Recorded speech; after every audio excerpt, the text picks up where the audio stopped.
Hello. Tonight, we begin with the most fascinating fairy tale. So before you get comfortable, take a moment to like the video and subscribe, but only if you genuinely enjoy what I do here.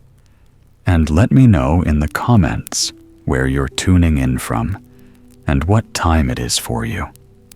It's always fascinating to see who's joining us from around the world. Now, dim the lights. Maybe turn on a fan for that soft background hum, and let's ease into tonight's journey together. How the little brother set free his big brothers.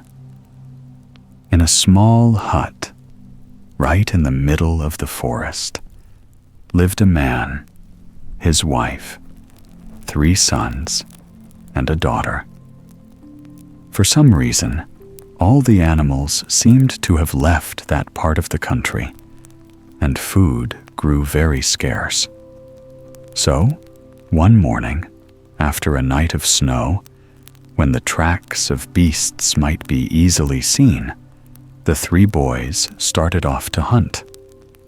They kept together for some time, till they reached a place where the path they had been following split into 2, and one of the brothers called his dog and went to the left, while the others took the trail to the right. These had not gone far when their dogs scented a bear and drove him out from the thicket.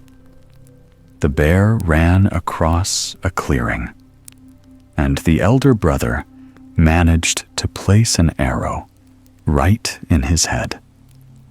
They both took up the bear and carried it towards home, meeting the third at the spot where they had parted from him. When they reached home, they threw the bear down on the floor of the hut, saying, "Father, here is a bear which we killed. Now we can have some dinner." But the father, who was in a bad temper, only said, "When I was a young man, we used to get 2 bears in one day." The sons were rather disappointed at hearing this, and though there was plenty of meat to last for 2 or 3 days, they started off early in the morning, down the same trail that they had followed before. As they drew near the fork, a bear suddenly ran out from behind a tree and took the path on the right. The 2 elder boys and their dogs pursued him, and soon the second son, who was also a good shot, killed him instantly with an arrow. At the fork of the trail, on their way home, they met the youngest, who had taken the left-hand road and had shot a bear for himself. But when they threw the 2 bears triumphantly on the floor of the hut, their father hardly looked at them and only said, "When I was a young man, I used to get 3 bears in one day." The next day, they were luckier than before and brought back 3 bears, on which their father told them that he had always killed 4. However, that did not prevent him from skinning the bears and cooking them in a way of his own, which he thought very good. And they all ate an excellent supper. Now these bears were the servants of the great bear chief, who lived in a high mountain a long way off.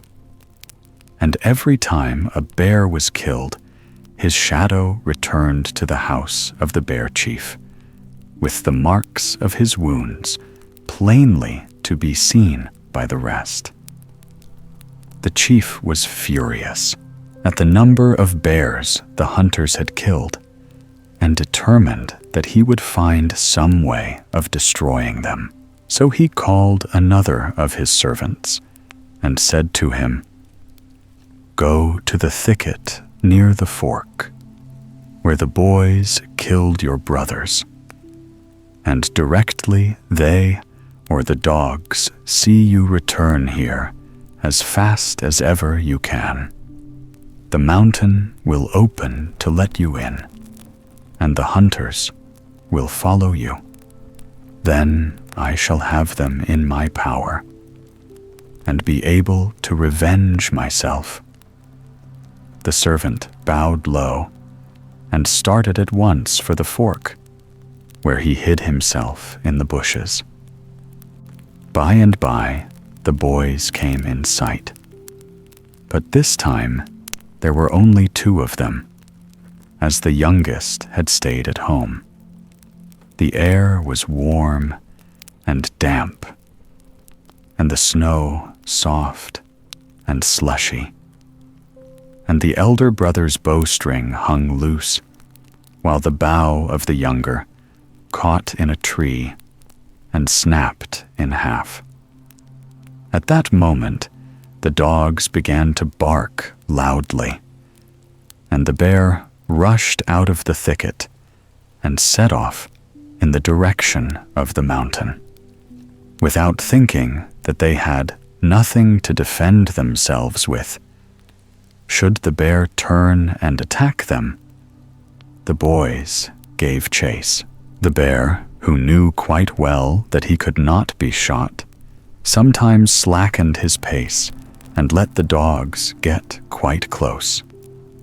And in this way, the elder son reached the mountain without observing it, while his brother, who had hurt his foot, was still far behind. As he ran up, the mountain opened to admit the bear, and the boy, who was close on his heels, rushed in after him, and did not know where he was till he saw bears sitting on every side of him, holding a council. The animal he had been chasing sank panting in their midst, and the boy, very much frightened, stood still, letting his bow fall to the ground. "Why are you trying to kill all my servants?" asked the chief. "Look round and see their shades, with arrows sticking in them. It was I who told the bear today how he was to lure you into my power. I shall take care that you shall not hurt my people anymore, because you will become a bear yourself." At this moment, the second brother came up, for the mountain had been left open on purpose to tempt him also, and cried out breathlessly, "Don't you see that the bear is lying close to you? Why don't you shoot him?" And without waiting for a reply, pressed forward to drive his arrow into the heart of the bear. But the elder one caught his raised arm and whispered, "Be quiet. Can't you tell where you are?" Then the boy looked up and saw the angry bears about him. On the one side were the servants of the chief, and on the other, the servants of the chief's sister, who was sorry for the 2 youths, and begged that their lives might be spared. The chief answered that he would not kill them, but only cast a spell over them, by which their heads and bodies should remain as they were, but their arms and legs should change into those of a bear, so that they would go on all 4s for the rest of their lives, and stooping over a spring of water, he dipped a handful of moss in it and rubbed it over the arms and legs of the boys. In an instant, the transformation took place, and two creatures, neither beast nor human, stood before the chief. Now the bear chief, of course, knew that the boy's father would seek for his sons when they did not return home. So he sent another of his servants to the hiding place at the fork of the trail to see what would happen. He had not waited long when the father came in sight, stooping as he went to look for his son's tracks in the snow. When he saw the marks of snowshoes along the path on the right, he was filled with joy, not knowing that the servant had made some fresh tracks on purpose to mislead him. And he hastened forward so fast that he fell headlong into a pit where the bear was sitting. Before he could pick himself up, the bear had quietly broken his neck, and hiding the body under the snow, sat down to see if anyone else would pass that way. Meanwhile, the mother at home was wondering what had become of her two sons. And as the hours went on, and their father never returned, she made up her mind to go and look for him. The youngest boy begged her to let him undertake the search, but she would not hear of it, and told him he must stay at home and take care of his sister. So, slipping on her snowshoes, she started on her way. As no fresh snow had fallen, the trail was quite easy to find, and she walked straight on till it led her up to the pit where the bear was waiting for her. He grasped her as she fell and broke her neck, after which he laid her in the snow beside her husband and went back to tell the bear chief. Hour after hour dragged heavily by in the forest hut, and at last the brother and sister felt quite sure that in some way or other all the rest of the family had perished.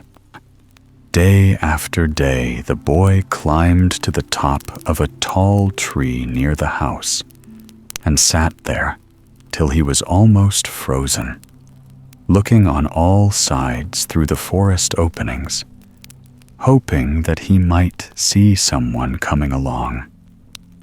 Very soon, all the food in the house was eaten, and he knew he would have to go out and hunt for more. Besides, he wished to seek for his parents. The little girl did not like being left alone in the hut, and cried bitterly. But her brother told her that there was no use sitting down quietly to starve, and that whether he found any game or not, he would certainly be back before the following night. Then he cut himself some arrows, each from a different tree, and winged with the feathers of 4 different birds. He then made himself a bow, very light and strong, and got down his snowshoes. All this took some time, and he could not start that day. But early next morning, he called his little dog, Red Mouth, whom he kept in a box, and set out. After he had followed the trail for a great distance, he grew very tired, and sat upon the branch of a tree to rest. But Redmouth barked so furiously that the boy thought that perhaps his parents might have been killed under its branches, and stepping back, shot one of his arrows at the root of the tree, whereupon a noise like thunder shook it from top to bottom. Fire broke out, and in a few minutes, a little heap of ashes lay in the place where it had stood. Not knowing quite what to make of it all, the boy continued on the trail and went down the right-hand fork till he came to the clump of bushes where the bears used to hide. Now, as was plain by his being able to change the shape of the two brothers, the bear chief knew a good deal of magic, and he was quite aware that the little boy was following the trail, and he sent a very small but clever bear servant to wait for him in the bushes and to try to tempt him into the mountain. But somehow his spells could not have worked properly that day, as the bear chief did not know that Redmouth had gone with his master, or he would have been more careful. For the moment, the dog ran round the bushes barking loudly. The little bear servant rushed out in a fright and set out for the mountains as fast as he could. The dog followed the bear, and the boy followed the dog, until the mountain, the house of the great bear chief, came in sight. But along the road, the snow was so wet and heavy that the boy could hardly get along. And then the thong of his snowshoes broke, and he had to stop and mend it, so that the bear and the dog got so far ahead that he could scarcely hear the barking. When the strap was firm again, the boy spoke to his snowshoes and said, "Now you must go as fast as you can, or, if not, I shall lose the dog as well as the bear." And the snowshoes sang in answer that they would run like the wind. As he came along, the bear chief's sister was looking out of the window and took pity on this little brother, as she had on the two elder ones, and waited to see what the boy would do. When he found that the bear servant and the dog had already entered the mountain, the little brother was certainly very much puzzled at not seeing anything of either of the animals, which had vanished suddenly out of his sight. He paused for an instant to think what he should do next, and while he did so, he fancied he heard Redmouth's voice on the opposite side of the mountain. With great difficulty, he scrambled over steep rocks and forced a path through tangled thickets. But when he reached the other side, the sound appeared to start from the place from which he had come. Then he had to go all the way back again, and at the very top, where he stopped to rest, the barking was directly beneath him, and he knew in an instant where he was and what had happened. "Let my dog out at once, Bear Chief," cried he. "If you do not, I shall destroy your palace." But the Bear Chief only laughed and said nothing. The boy was very angry at his silence, and aiming one of his arrows at the bottom of the mountain, shot straight through it. As the arrow touched the ground, a rumbling was heard, and with a roar, a fire broke out, which seemed to split the whole mountain into pieces. The bear chief and all his servants were burnt up in the flames, but his sister and all that belonged to her were spared because she had tried to save the 2 elder boys from punishment.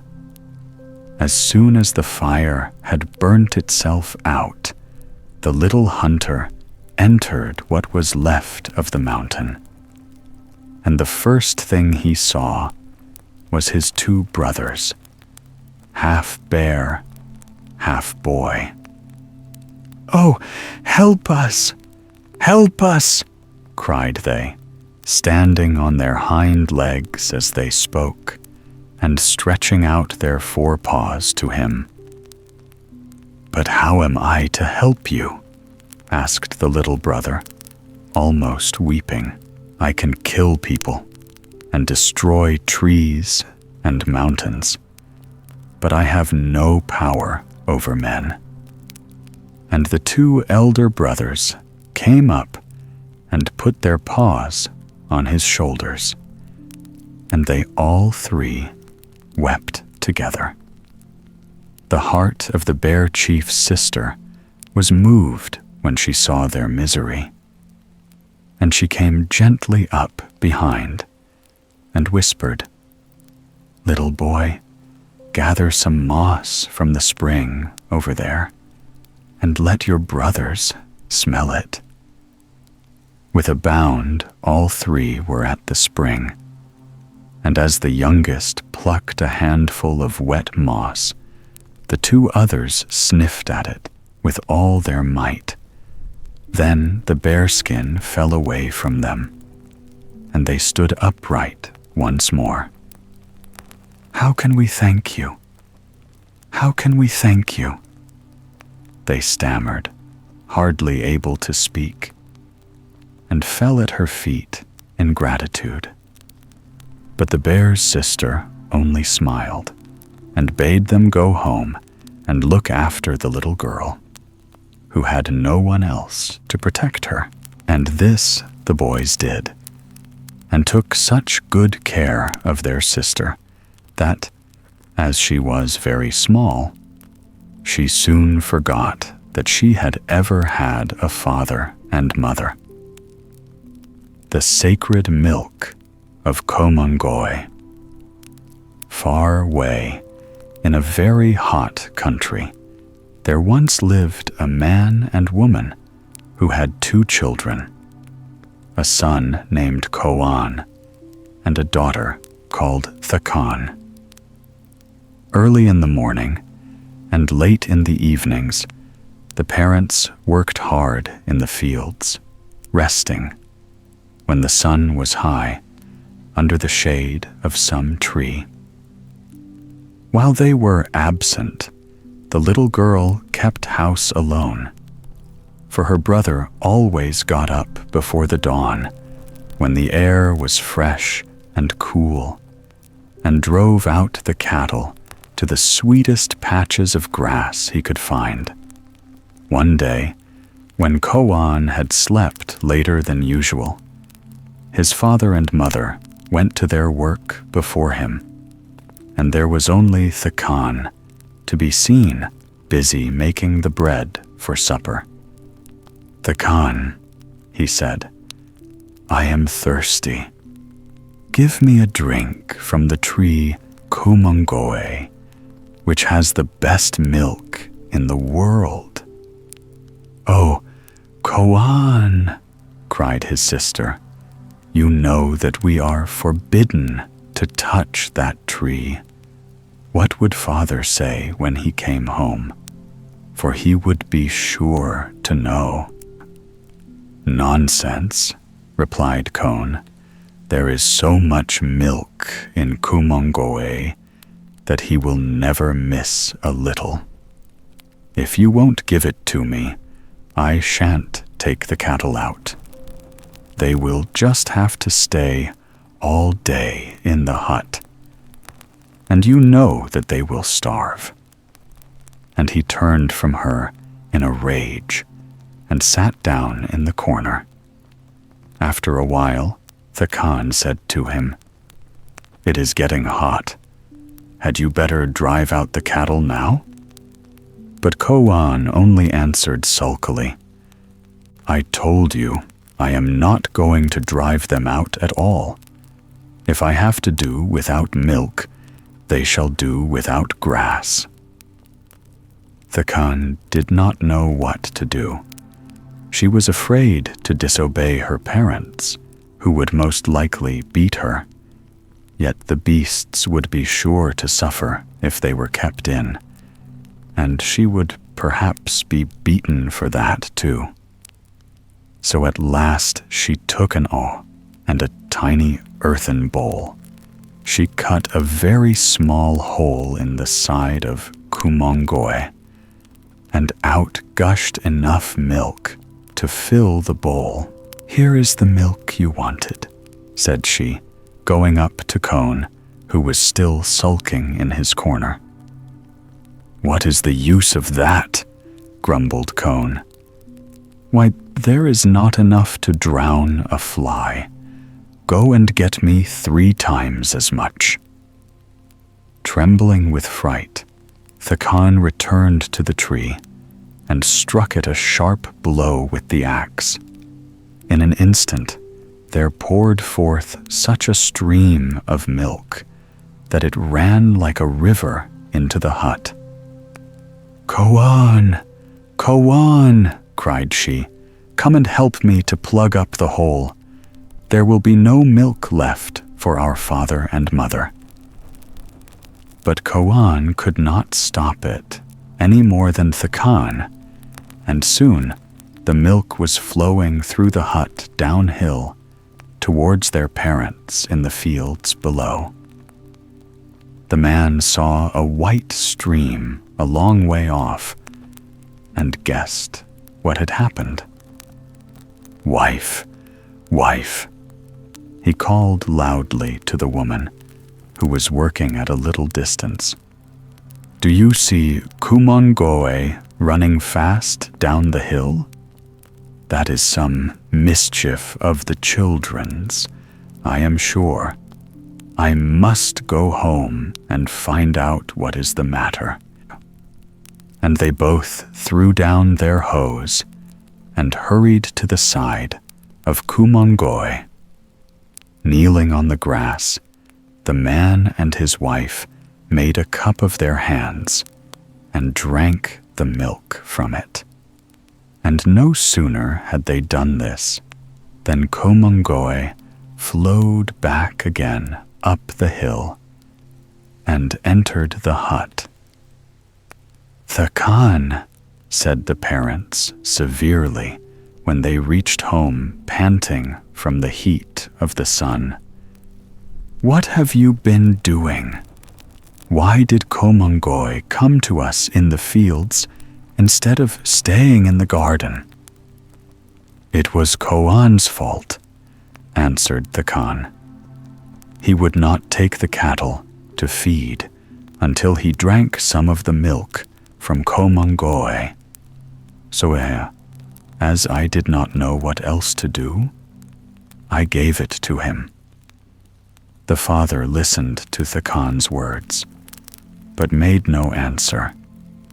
Instead, he went outside and brought in 2 sheepskins, which he stained red, and sent for a blacksmith to forge some iron rings. The rings were then passed over the Khan's arms and legs and neck, and the skins fastened on her before and behind. When all was ready, the man sent for his servants and said, "I am going to get rid of the Khan." "Get rid of your only daughter?" they answered in surprise. "But why?"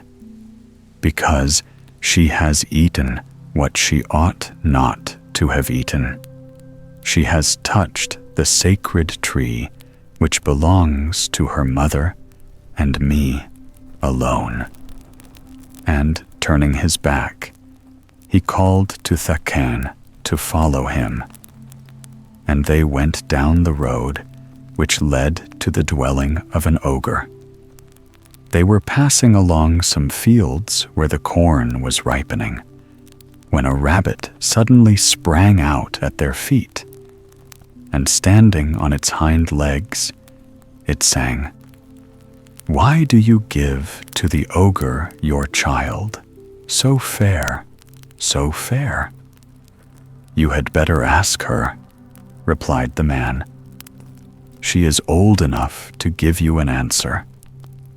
Then, in her turn, the Khan sang, "I gave Koumongoé to Kouan, Koumongoé to the keeper of beasts. For without Koumongoé, they could not go to the meadows. Without Koumongoé, they would starve in the hut. That was why I gave him the Koumongoé of my father." And when the rabbit heard that, he cried, "Wretched man, it is you whom the ogre should eat, and not your beautiful daughter." But the father paid no heed to what the rabbit said, and only walked on the faster, bidding Thakan to keep close behind him. By and by, they met with a troop of great deer called elands, and they stopped when they saw Thakan and sang, "Why do you give to the ogre your child, so fair, so fair?" "You had better ask her," replied the man. "She is old enough to give you an answer." Then, in her turn, the Kane sang, "I gave Koumongoé to Kouan, Koumongoé to the keeper of beasts. For without Koumongoé, they could not go to the meadows. Without Koumongoé, they would starve in the hut. That was why I gave him the Koumongoé of my father." And the elands all cried, "Wretched man, it is you whom the ogre should eat, and not your beautiful daughter." By this time it was nearly dark, and the father said they could travel no further that night, and must go to sleep where they were. Thakan was thankful indeed when she heard this, for she was very tired, and found the two skins fastened round her almost too heavy to carry. So, in spite of her dread of the ogre, she slept till dawn, when her father woke her, and told her roughly that he was ready to continue their journey. Crossing the plain, the girl and her father passed a herd of gazelles feeding. They lifted their heads, wondering who was out so early, and when they caught sight of Thakane, they sang, "Why do you give to the ogre your child, so fair, so fair?" "You had better ask her," replied the man. "She is old enough to answer for herself." Then, in her turn, Thakan sang, "I gave Koumongoé to Kouan, Koumongoé to the keeper of beasts. For without Koumongoé, they could not go to the meadows. Without Koumongoé, they would starve in the hut. That was why I gave him the Koumongoé of my father." And the gazelles all cried, "Wretched man, It is you whom the ogre should eat, and not your beautiful daughter." At last they arrived at the village where the ogre lived, and they went straight to his hut. He was nowhere to be seen, but in his place was his son, Masilo, who was not an ogre at all, but a very polite young man. He ordered his servants to bring a pile of skins for Thakane to sit on, but told her father he must sit on the ground. Then, catching sight of the girl's face, which she had kept down, he was struck by its beauty, and put the same question that the rabbit and the elands and the gazelles had done. The cane answered him as before, and he instantly commanded that she should be taken to the hut of his mother and placed under her care, while the man should be led to his father. Directly the ogre saw him, he bade the servant throw him into the great pot, which always stood ready on the fire, and in 5 minutes he was done to a turn. After that, the servant returned to Masilo and related all that had happened. Now Masilo had fallen in love with Thakane the moment he saw her. At first, he did not know what to make of this strange feeling. For all his life, he had hated women and had refused several brides whom his parents had chosen for him.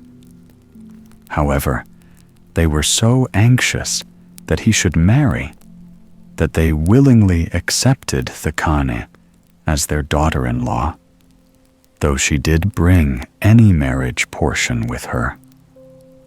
After some time, a baby was born to her, and Thakane thought it was the most beautiful baby that ever was seen.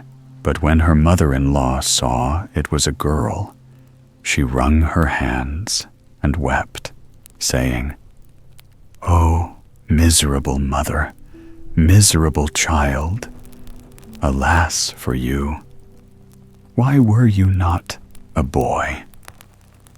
Thakane, in great surprise, asked the meaning of her distress, and the old woman told her that it was the custom in that country that all the girls who were born should be given to the ogre to eat. Then Thakane clasped the baby tightly in her arms and cried, "But it is not the custom in my country. There, when children die, they are buried in the earth. No one shall take my baby from me." That night, when everyone in the hut was asleep, Thakane rose and, carrying her baby on her back, went down to a place where the river spread itself out into a large lake, with tall willows all round the bank. Here, hidden from everyone, she sat down on a stone and began to think what she should do to save her child. Suddenly, she heard a rustling among the willows, and an old woman appeared before her. "What are you crying for, my dear?" said she. And Thakane answered, "I was crying for my baby. I cannot hide her forever, and if the ogre sees her, he will eat her, and I would rather she was drowned than that." "What you say is true," replied the old woman. "Give me your child, and let me take care of it, and if you will fix a day to meet me here, I will bring the baby." Then the Khan dried her eyes and gladly accepted the old woman's offer. When she got home, she told her husband she had thrown it in the river, and as he had watched her go in that direction, he never thought of doubting what she said. On the appointed day, the Kane slipped out when everybody was busy and ran down the path that led to the lake. As soon as she got there, she crouched down among the willows and sang softly, "Bring to me Dyla, Dyla the rejected one, Dyla whom her father Masilo cast out." And in a moment, the old woman appeared holding the baby in her arms. Dyla had become so big and strong that the Khan's heart was filled with joy and gratitude, and she stayed as long as she dared, playing with her baby. At last she felt she must return to the village, lest she should be missed, and the child was handed back to the old woman, who vanished with her into the lake. Children grow up very quickly when they live underwater, and in less time than anyone could suppose, Dyla had changed from a baby to a woman. Her mother came to visit her whenever she was able, and one day, when they were sitting talking together, they were spied out by a man who had come to cut willows to weave into baskets. He was so surprised to see how like the face of the girl was to Masilo that he left his work and returned to the village. "Masilo," he said as he entered the hut, "I have just beheld your wife near the river with a girl who must be your daughter. She is so like you. We have been deceived, for we all thought she was dead." When he heard this, Masilo tried to look shocked because his wife had broken the law. But in his heart, he was very glad. "But what shall we do now?" asked he. "Make sure for yourself that I am speaking the truth by hiding among the bushes the first time the Khan says she is going to bathe in the river, and waiting till the girl appears." For some days, the Khan stayed quietly at home, and her husband began to think that the man had been mistaken. But at last she said to her husband, "I am going to bathe in the river." "Well, you can go," answered he.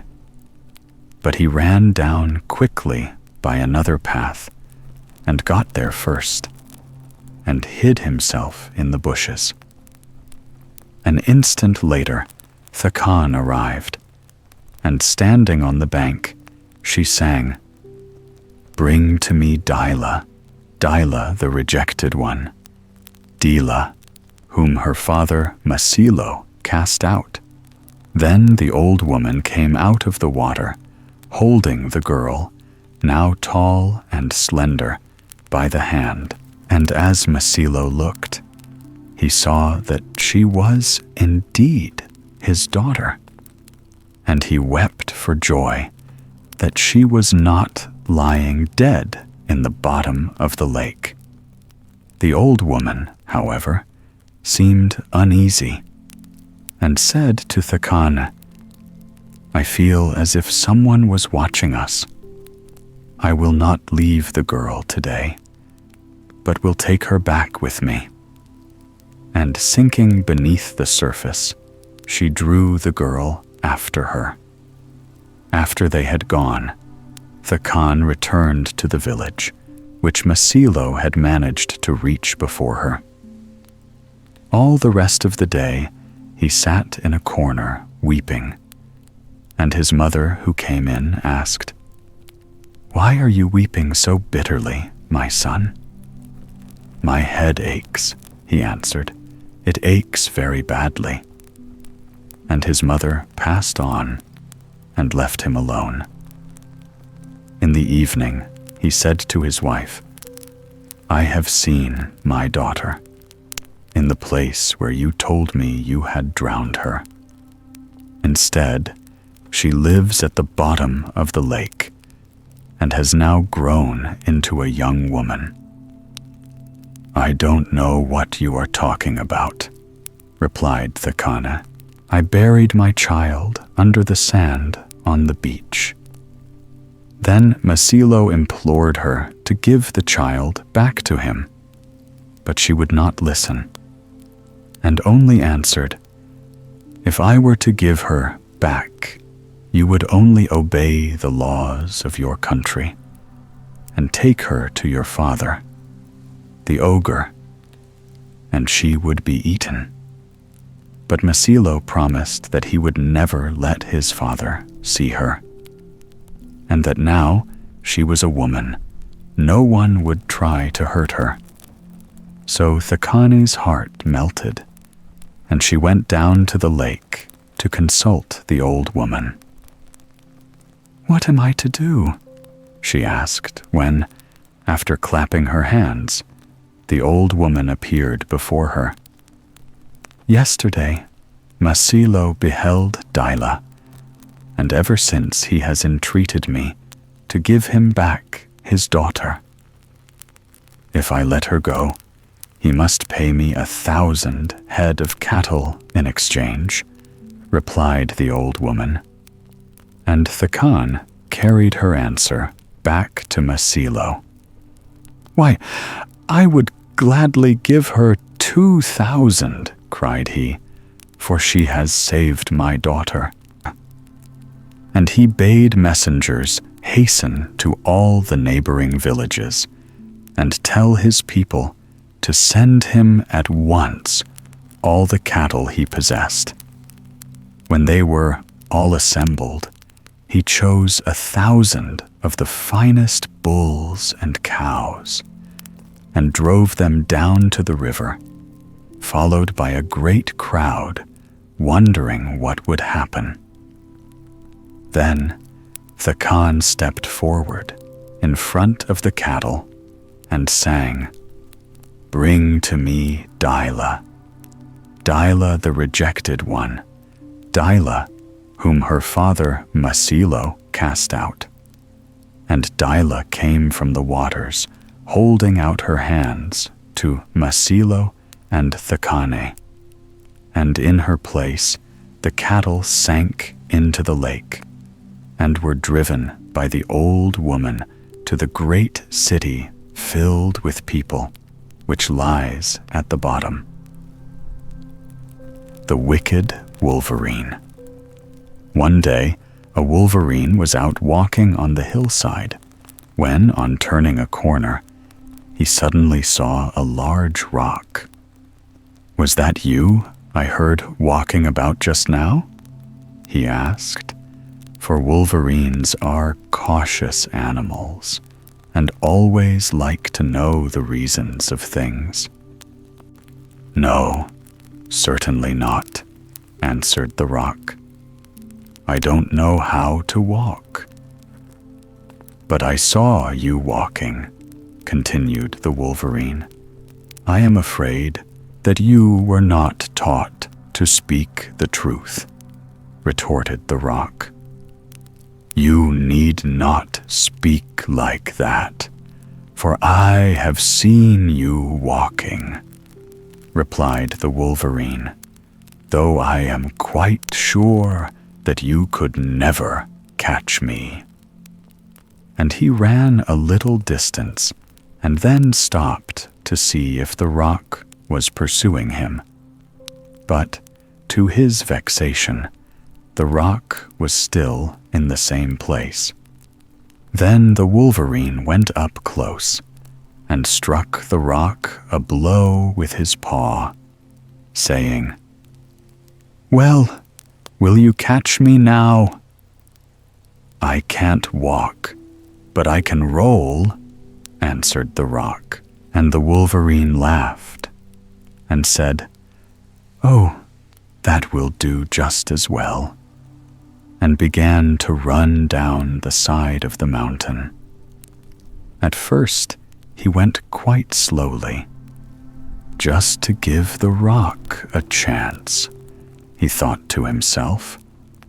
But soon he quickened his pace, for he found that the rock was almost at his heels. But the faster the wolverine ran, the faster the rock rolled. And by, the little creature began to get very tired, and was sorry he had not left the rock to itself.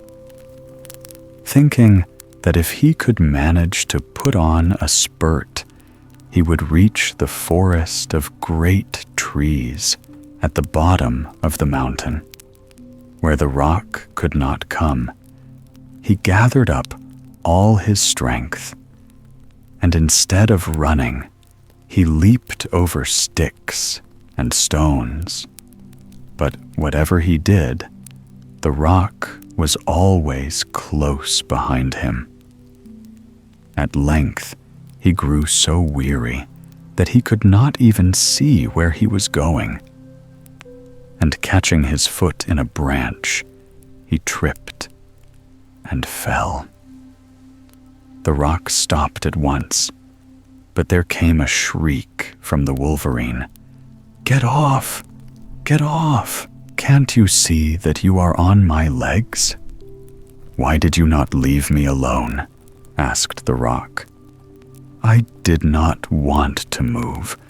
I hate moving. But you would have it, and I certainly shan't move now, till I am forced to." "I will call my brothers," answered the wolverine.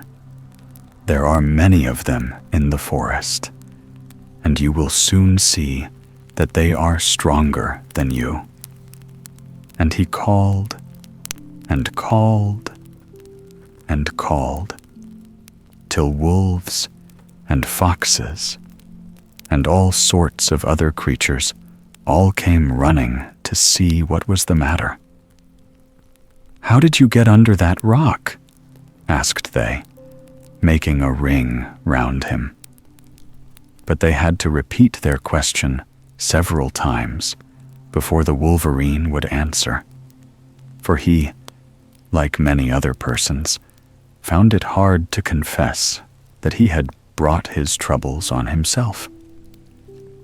"Well, I was dull and wanted someone to play with me," he said at last in sulky voice, "and I challenged the rock to catch me. Of course, I thought I could run the fastest, but I tripped, and it rolled on me. It was just an accident." "It serves you right for being so silly," said they. But they pushed and hauled at the rock for a long time without making it move an inch. "You are no good at all," cried the wolverine crossly, for it was suffering great pain. "And if you cannot get me free, I shall see what my friends the lightning and thunder can do." And he called loudly to the lightning to come and help him as quickly as possible.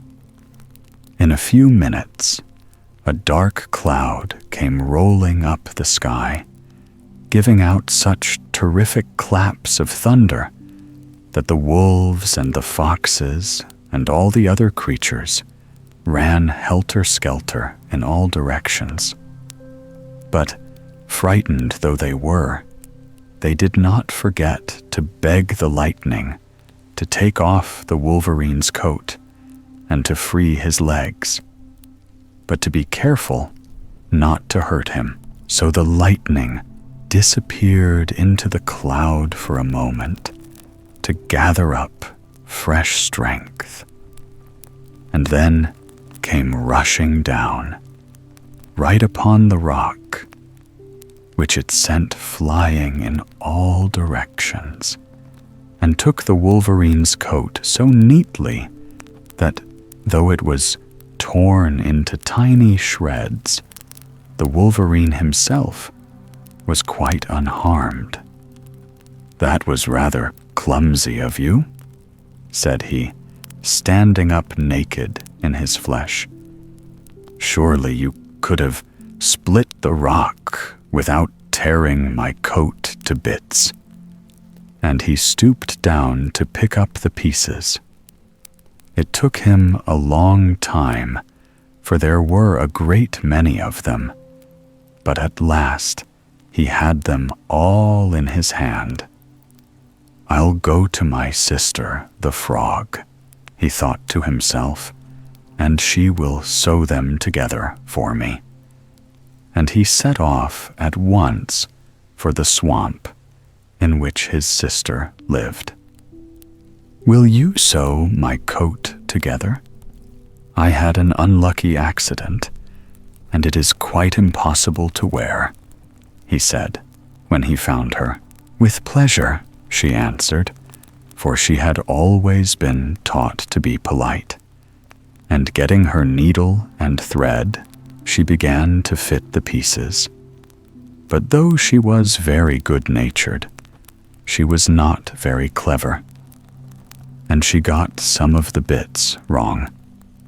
When the wolverine, who was very particular about his clothes, came to put it on, he grew very angry. "What a useless creature you are," cried he. "Do you expect me to go about in such a coat as that? Why, it bulges all down the back, as if I had a hump, and it is so tight across the chest that I expect it to burst every time I breathe. I knew you were stupid, but I did not think you were as stupid as that." And giving the poor frog a blow on her head, which knocked her straight into the water, he walked off in a rage to his younger sister the mouse. "I tore my coat this morning," he began, when he had found her sitting at the door of her house, eating an apple. "It was all in little bits, and I took it to our sister the frog to ask her to sew it for me. But just look at the way she has done it. You will have to take it to pieces and fit them together properly, and I hope I shall not have to complain again." For as the wolverine was older than the mouse, he was accustomed to speak to her in this manner. However, the mouse was used to it, and only answered, "I think you had better stay here till it is done, and if there is any alteration needed, I can make it." So the wolverine sat down on a heap of dry ferns, and picking up the apple, he finished it without even asking the mouse's leave. At last the coat was ready, and the wolverine put it on. "Yes, it fits very well," said he, "and you have sewn it very neatly. When I pass this way again, I will bring you a handful of corn as a reward." And he ran off as smart as ever, leaving the mouse quite grateful behind him. He wandered about for many days, till he reached a place where food was very scarce, and for a whole week he went without any. He was growing desperate when he suddenly came upon a bear that was lying asleep. "Ah, here is food at last," thought he.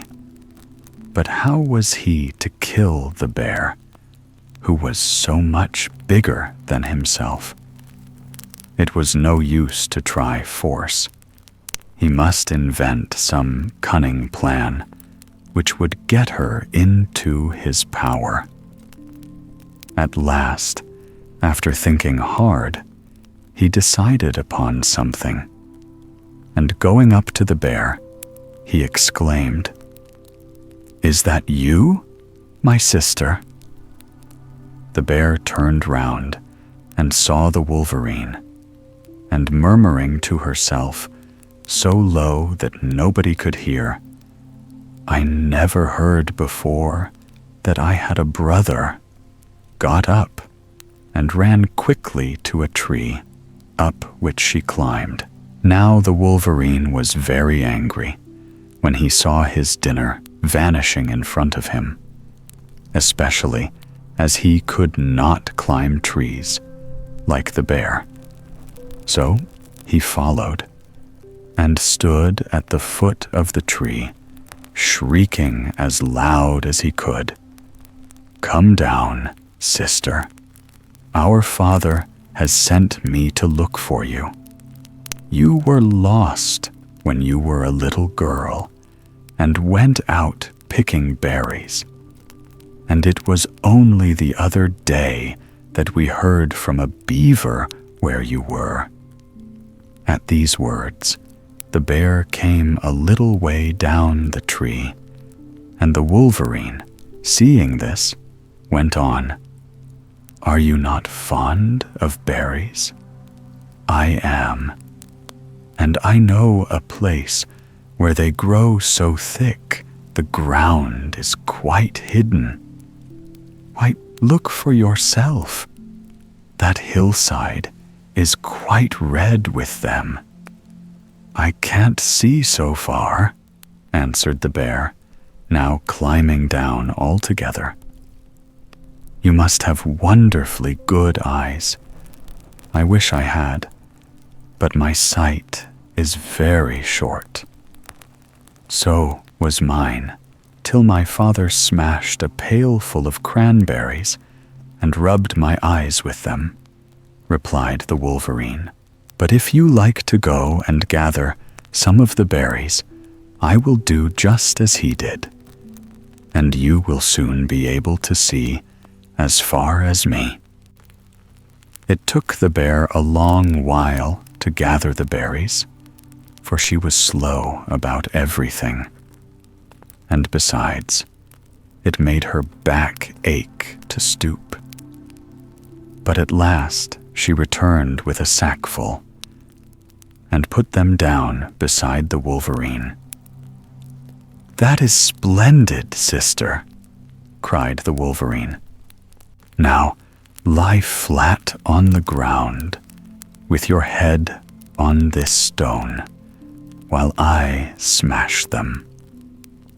The bear, who was very tired, was only too glad to do as she was bid, and stretched herself comfortably on the grass. "I am ready now," said the wolverine after a bit. "Just at first, you will find that the berries make your eyes smart. But you must be careful not to move, or the juice will run out, and then it will have to be done all over again." So the bear promised to lie very still. But the moment the cranberries touched her eyes, she sprang up with a roar. "Oh, you mustn't mind a little pain," said the wolverine. "It will soon be over, and then you will see all sorts of things you have never dreamt of." The bear sank down with a groan, and as her eyes were full of cranberry juice, which completely blinded her, the wolverine took up a sharp knife and stabbed her to the heart. Then he took off the skin, and stealing some fire from a tent which his sharp eyes had perceived hidden behind a rock, he set about roasting the bear, bit by bit. He thought the meat was the best he ever had tasted, and when dinner was done, he made up his mind to try that same trick again, if ever he was hungry. And very likely he did. The husband of the rat's daughter. Once upon a time, there lived in Japan a rat and his wife who came of an old and noble race, and had one daughter, the loveliest girl in all the rat world. Her parents were very proud of her, and spared no pains to teach her all she ought to know. There was not another young lady in the whole town who was as clever as she was in gnawing through the hardest wood, or who could drop from such a height onto a bed, or run away so fast if anyone was heard coming.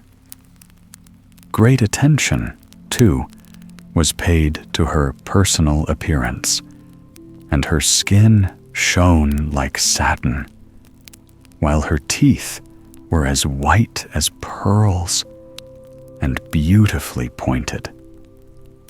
Of course, with all these advantages, her parents expected her to make a brilliant marriage, and as she grew up, they began to look round for a suitable husband.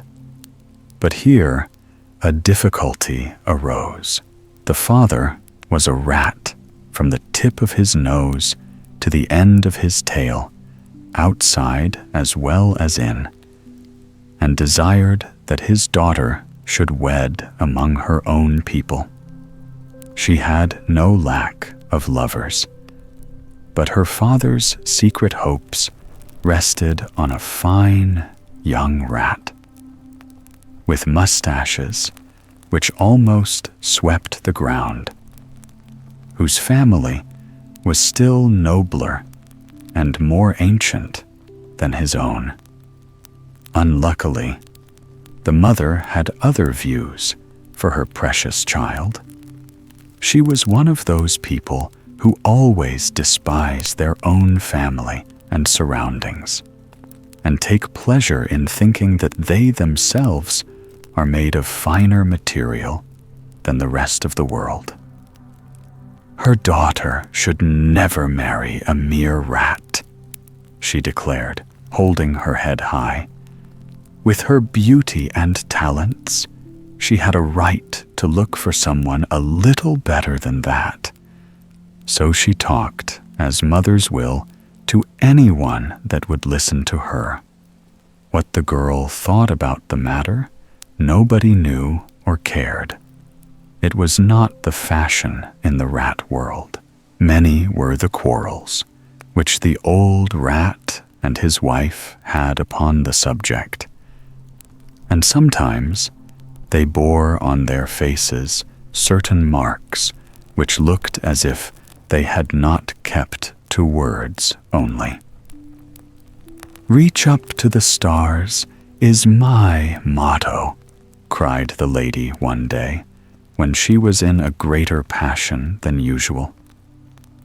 "My daughter's beauty places her higher than anything upon earth," she cried, "and I am certainly not going to accept a son-in-law who is beneath her. Better offer her in marriage to the sun," answered her husband impatiently. "As far as I know, there is nothing greater than he." "Well, I was thinking of it," replied the wife, "and as you are of the same mind, we will pay him a visit tomorrow." So the next morning, the two rats, having spent hours in making themselves smart, set out to see the sun, leading their daughter between them. The journey took some time, but at length they came to the golden palace where the sun lived. "Noble king," began the mother, "behold our daughter. She is so beautiful that she is above everything in the whole world. Naturally, we wish for a son-in-law who on his side is greater than all. Therefore, we have come to you." "I feel very much flattered," replied the son, who was so busy that he had not the least wish to marry anybody. "You do me great honor by your proposal.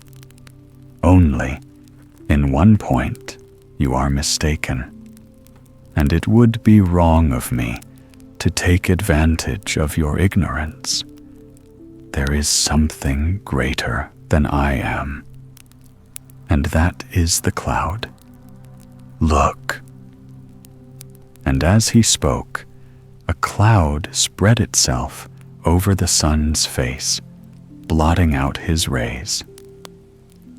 "Oh, well, we will speak to the cloud," said the mother. And turning to the cloud, she repeated her proposal. "Indeed, I am unworthy of anything so charming," answered the cloud.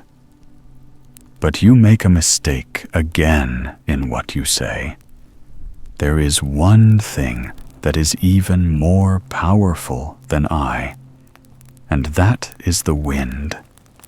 Ah, here he comes. You can see for yourself, saw." And she did see, for catching up the cloud as he passed, he threw it on the other side of the sky. Then, tumbling father, mother, and daughter down to the earth again, he paused for a moment beside them, his foot on an old wall. When she had recovered her breath, the mother began her little speech once more. "The wall is the proper husband for your daughter," answered the wind, whose home consisted of a cave, which he only visited when he was not rushing about elsewhere. "You can see for yourself that he is greater than I, for he has power to stop me in my flight." And the mother, who did not trouble to conceal her wishes, turned at once to the wall. Then something happened which was quite unexpected by everyone. "I won't marry that ugly old wall, which is as old as my grandfather," sobbed the girl, who had not uttered one word all this time. "I would have married the sun, or the cloud, or the wind, because it was my duty, although I love the handsome young rat, and him only. But that horrid old wall, I would sooner die." And the wall, rather hurt in his feelings, declared that he had no claim to be the husband of so beautiful a girl. "It is quite true," he said, "that I can stop the wind, who can part the clouds, who can cover the sun. But there is someone who can do more than all these, and that is the rat. It is the rat who passes through me and can reduce me to powder simply with his teeth. If, therefore, you want a son-in-law who is greater than the whole world, seek him among the rats." "Ah, what did I tell you?" cried the father. And his wife, though for the moment angry at being beaten, soon thought that a rat son-in-law was what she had always desired. So all three returned happily home, and the wedding was celebrated 3 days after. The mermaid and the boy. Long, long ago, there lived a king who ruled over a country by the sea. When he had been married about a year, some of his subjects, inhabiting a distant group of islands, revolted against his laws, and it became needful for him to leave his wife and go in person to settle their disputes. The queen feared that some ill would come of it, and implored him to stay at home. But he told her that nobody could do his work for him. And the next morning, the sails were spread, and the king started on his voyage. The vessel had not gone very far when she ran upon a rock, and stuck so fast in a cleft that the strength of the whole crew could not get her off again. To make matters worse, the wind was rising too, and it was quite plain that in a few hours the ship would be dashed to pieces and everybody would be drowned, when suddenly the form of a mermaid was seen dancing on the waves, which threatened every moment to overwhelm them. "There is only one way to free yourselves," she said to the king, bobbing up and down in the water as she spoke, "and that is to give me your solemn word that you will deliver to me the first child that is born to you." The king hesitated at this proposal. He hoped that someday he might have children in his home, and the thought that he must yield up the heir to his crown was very bitter to him. But just then, a huge wave broke with great force on the ship's side, and his men fell on their knees and entreated him to save them. So he promised. And this time, a wave lifted the vessel clean off the rocks, and she was in the open sea once more. The affairs of the islands took longer to settle than the king had expected, and some months passed away before he returned to his palace. In his absence, a son had been born to him, and so great was his joy that he quite forgot the mermaid and the price he had paid for the safety of his ship. But as the years went on and the baby grew into a fine, big boy, the remembrance of it came back, and one day he told the queen the whole story. From that moment, the happiness of both their lives was ruined. Every night they went to bed, wondering if they should find his room empty in the morning. And every day they kept him by their sides, expecting him to be snatched away before their very eyes. At last, the king felt that this state of things could not continue, and he said to his wife, "After all, the most foolish thing in the world one can do is to keep the boy here in exactly the place in which the mermaid will seek him. Let us give him food and send him on his travels. And perhaps, if the mermaid ever blocks come to seek him, she may be content with some other child." And the queen agreed that his plan seemed the wisest. So the boy was called, and his father told him the story of the voyage, as he had told his mother before him. The prince listened eagerly and was delighted to think that he was to go away all by himself to see the world, and was not in the least frightened, for though he was now 16, he had scarcely been allowed to walk alone beyond the palace gardens. He began busily to make his preparations, and took off his smart velvet coat, putting on instead one of green cloth, while he refused a beautiful bag which the queen offered him to hold his food, and slung a leather knapsack over his shoulders instead, just as he had seen other travelers do. Then he bade farewell to his parents and went his way. All through the day he walked, watching with interest the strange birds and animals that darted across his path in the forest, or peeped at him from behind a bush. But as evening drew on, he became tired and looked about as he walked for some place where he could sleep.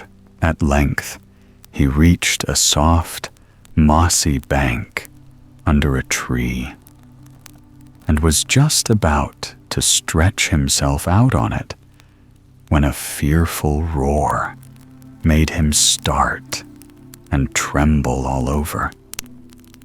In another moment, something passed swiftly through the air, and a lion stood before him. "What are you doing here?"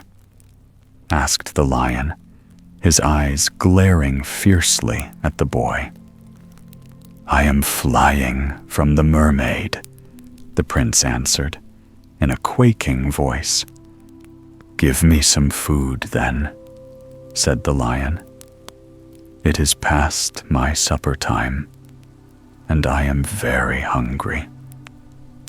The boy was so thankful that the lion did not want to eat him, that he gladly picked up his knapsack, which lay on the ground, and held out some bread and a flask of wine. "I feel better now," said the lion when he had done.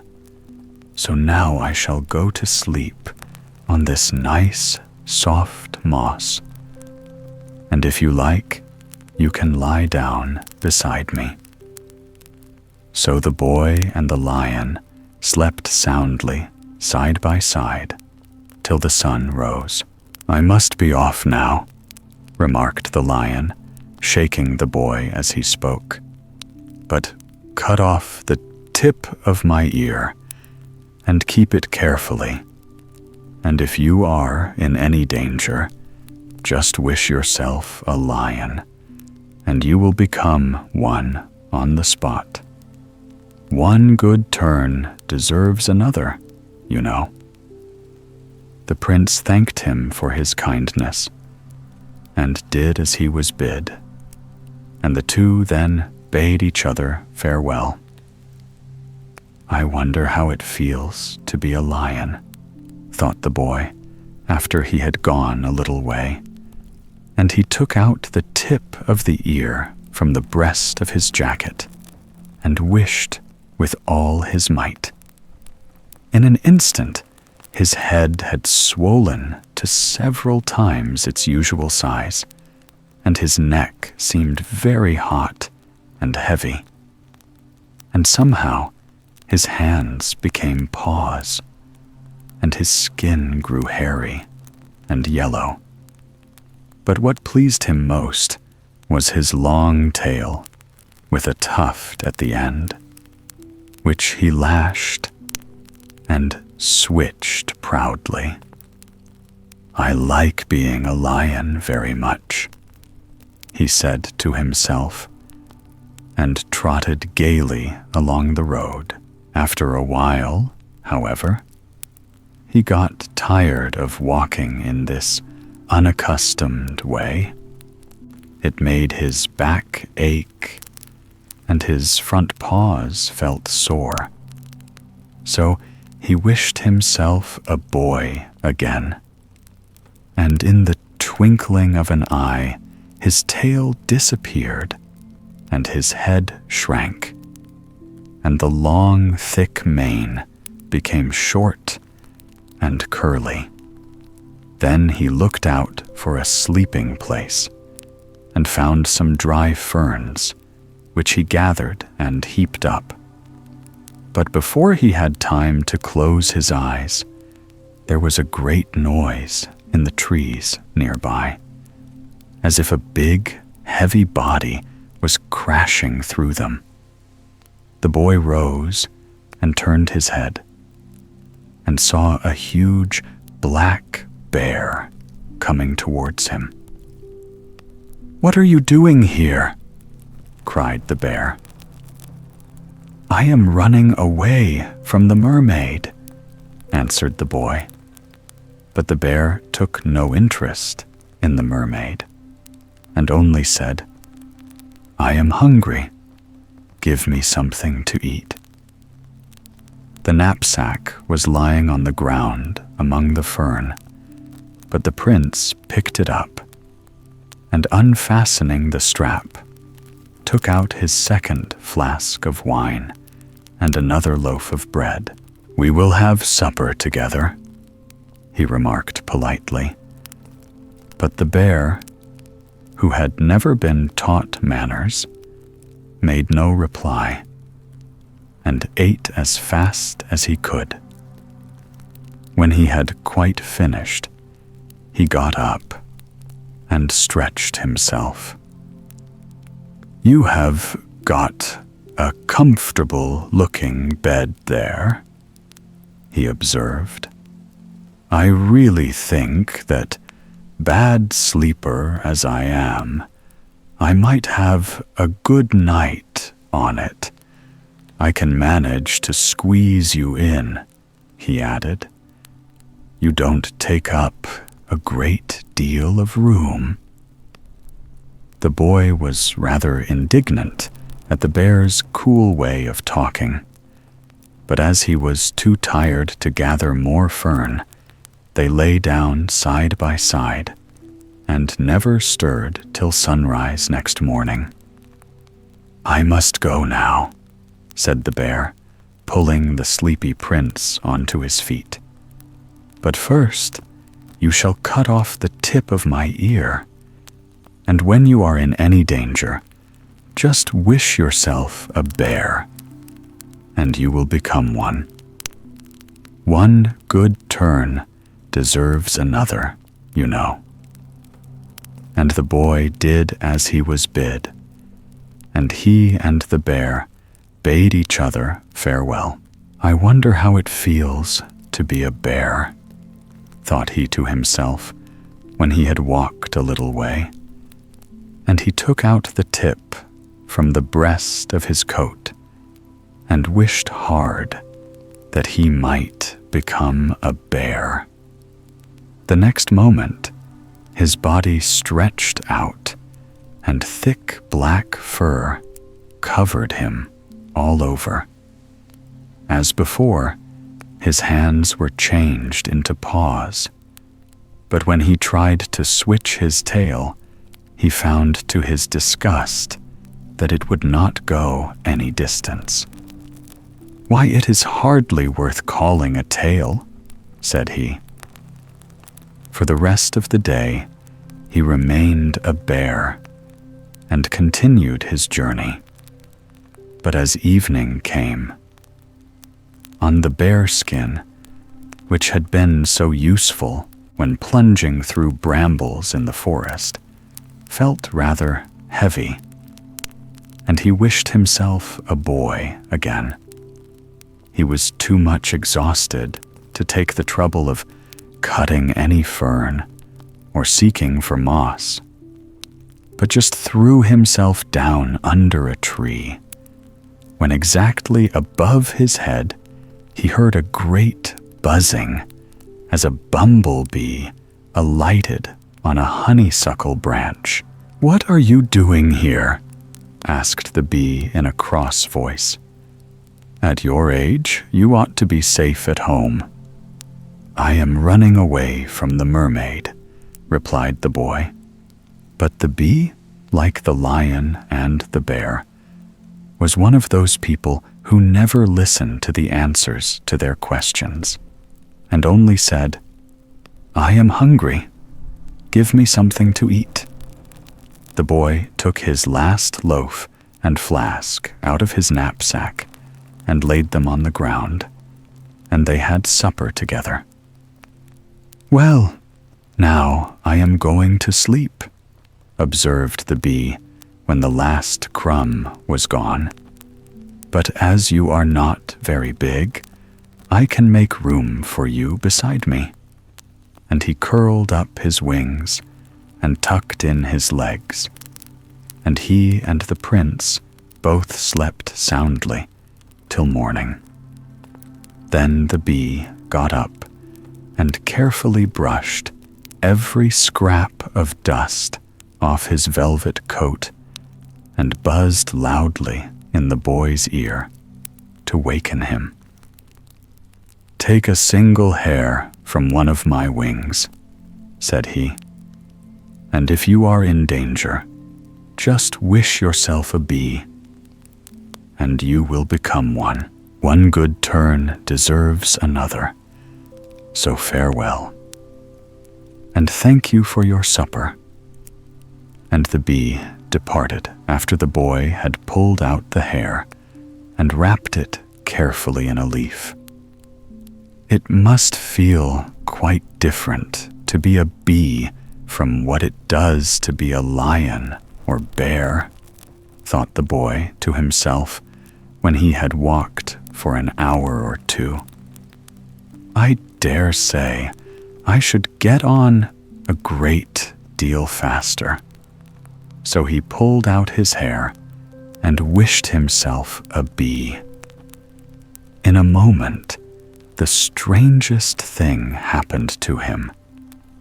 All his limbs seemed to draw together, and his body to become very short and round. His head grew quite tiny, and instead of his white skin, he was covered with the richest, softest velvet. Better than all, he had 2 lovely gauze wings which carried him the whole day without getting tired. Late in the afternoon, the boy fancied he saw a vast heap of stones a long way off, and he flew straight towards it. But when he reached the gates, he saw that it was really a great town. So he wished himself back in his own shape and entered the city. He found the palace doors wide open and went boldly into a sort of hall which was full of people, and where men and maids were gossiping together. He joined their talk and soon learned from them that the king had only one daughter who had such a hatred to men that she would never suffer one to enter her presence. Her father was in despair and had had pictures painted of the handsomest princes of all the courts in the world, in the hope that she might fall in love with one of them. But it was no use. The princess would not even allow the pictures to be brought into her room. "It is late," remarked one of the women at last. "I must go to my mistress." And turning to one of the lackeys, she bade him find a bed for the youth. "It is not necessary," answered the prince. "This bench is good enough for me. I am used to nothing better." And when the hall was empty, he lay down for a few minutes. But as soon as everything was quiet in the palace, he took out the hair and wished himself a bee. and in this shape he flew upstairs, past the guards, and through the keyhole into the princess's chamber. Then he turned himself into a man again. At this dreadful sight, the princess, who was broad awake, began to scream loudly. "A man, a man," cried she. But when the guards rushed in, there was only a bumblebee buzzing about the room. They looked under the bed, and behind the curtains, and into the cupboards, then came to the conclusion that the princess had had a bad dream, and bowed themselves out. The door had scarcely closed on them than the bee disappeared, and a handsome youth stood in his place. "I knew a man was hidden somewhere," cried the princess, and screamed more loudly than before. Her shrieks brought back the guards. But though they looked in all kinds of impossible places, no man was to be seen. And so they told the princess. "He was here a moment ago. I saw him with my own eyes." And the guards dared not contradict her, though they shook their heads and whispered to each other that the princess had gone mad on this subject, and saw a man in every table and chair. And they made up their minds that, let her scream as loudly as she might, they would take no notice. Now the princess saw clearly what they were thinking, and that in future her guards would give her no help, and would perhaps, besides, tell some stories about her to the king, who would shut her up in a lonely tower and prevent her walking in the gardens among her birds and flowers. So when, for the third time, she beheld the prince standing before her, she did not scream, but sat up in bed, gazing at him in silent terror. "Do not be afraid," he said. "I shall not hurt you." And he began to praise her gardens, of which he had heard the servants speak, and the birds and flowers which she loved, till the princess's anger softened, and she answered him with gentle words. Indeed, they soon became so friendly that she vowed she would marry no one else, and confided to him that in 3 days her father would be off to the wars, leaving his sword in her room. If any man could find it and bring it to him, he would receive her hand as a reward.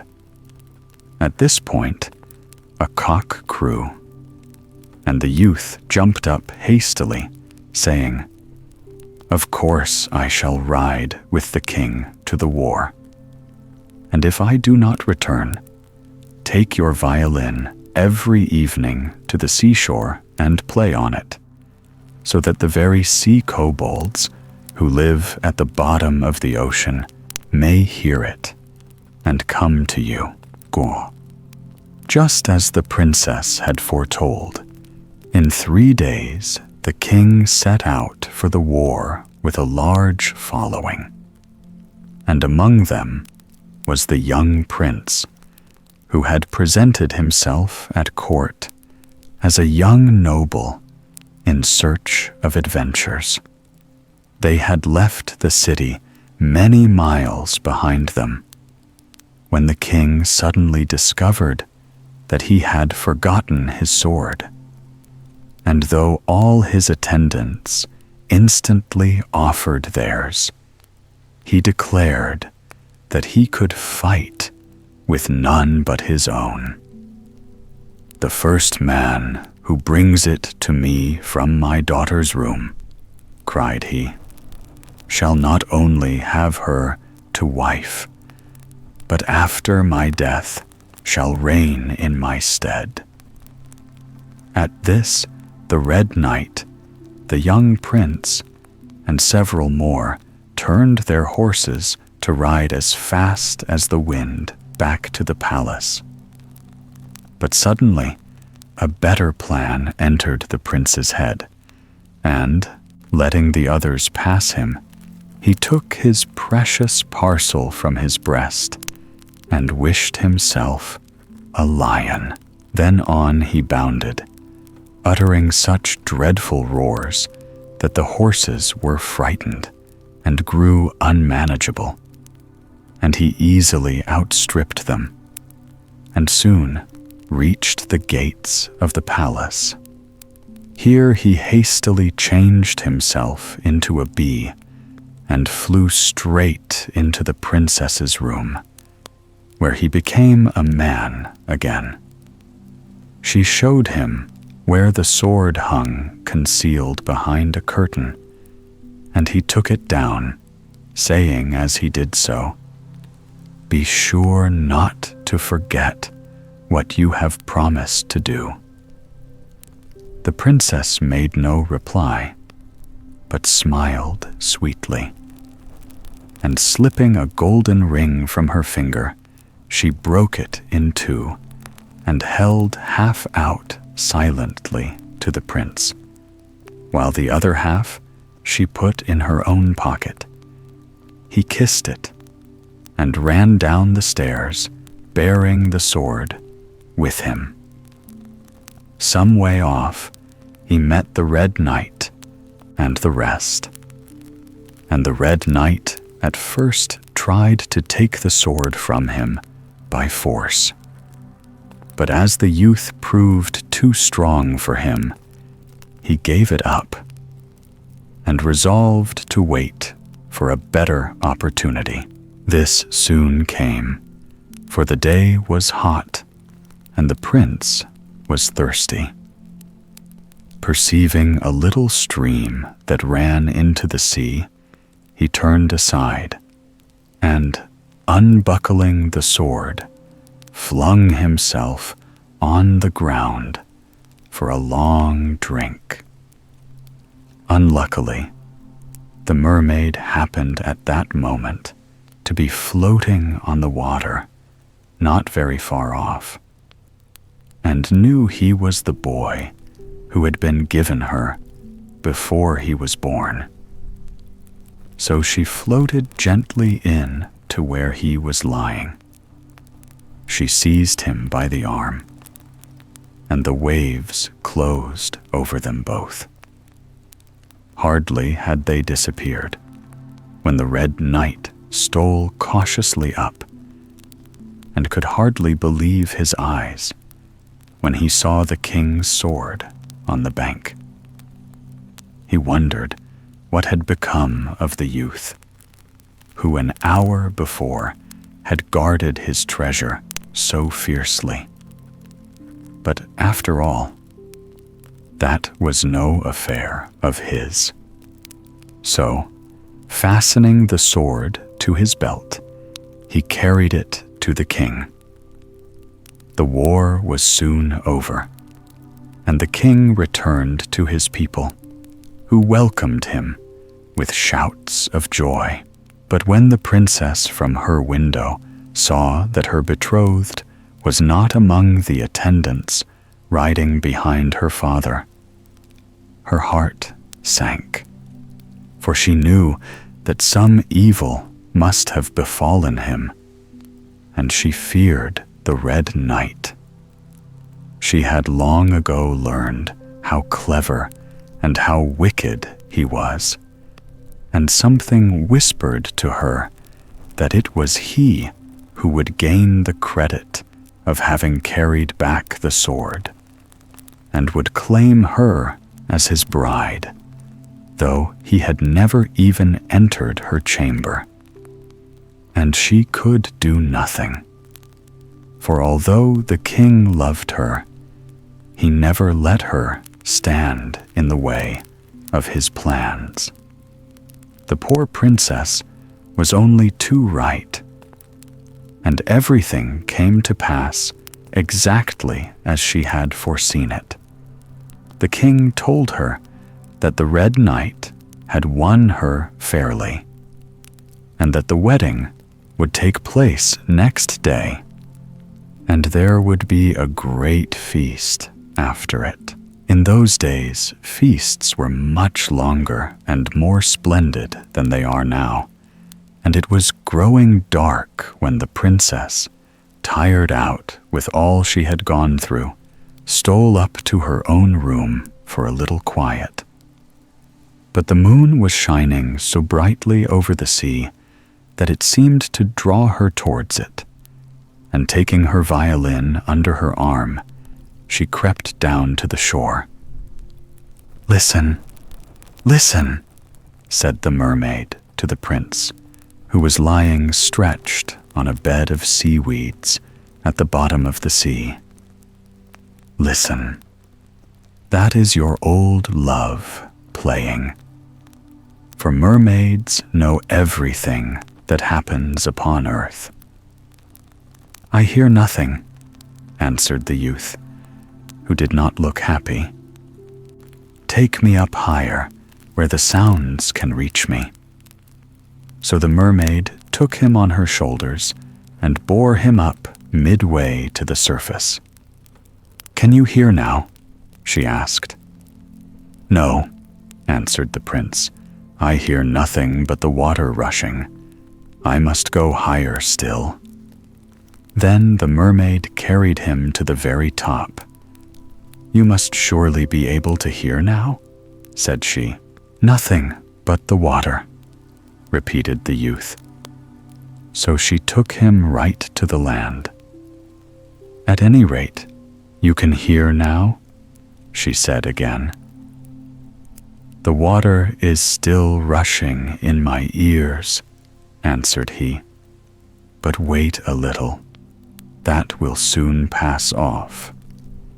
And as he spoke, he put his hand into his breast, and seizing the hair, wished himself a bee, and flew straight into the pocket of the princess. The mermaid looked in vain for him, and coated all night upon the sea. But he never came back, and never more did he gladden her eyes. But the princess felt that something strange was about her, though she knew not what, and returned quickly to the palace, where the young man at once resumed his own shape. Oh, what joy filled her heart at the sight of him! But there was no time to be lost, and she led him right into the hall, where the king and his nobles were still sitting at the feast. "Here is a man who boasts that he can do wonderful tricks," said she. "Better even than the Red Knights. That cannot be true, of course, but it might be well to give this impostor a lesson. He pretends, for instance, that he can turn himself into a lion, but that I do not believe. I know that you have studied the art of magic," she went on, turning to the Red Knight. "So suppose you just show him how it is done, and bring shame upon him." Now the Red Knight had never opened a book of magic in his life, but he was accustomed to think that he could do everything better than other people without any teaching at all. So he turned and twisted himself about, and bellowed and made faces, but he did not become a lion for all that. Well, perhaps it is very difficult to change into a lion. Make yourself a bear, said the princess. But the Red Knight found it no easier to become a bear than a lion. Try a bee, suggested she. I have always read that anyone who can do magic at all can do that. And the old knight buzzed and hummed, but he remained a man, and not a bee. Now it is your turn, said the princess to the youth. Let us see if you can change yourself into a lion.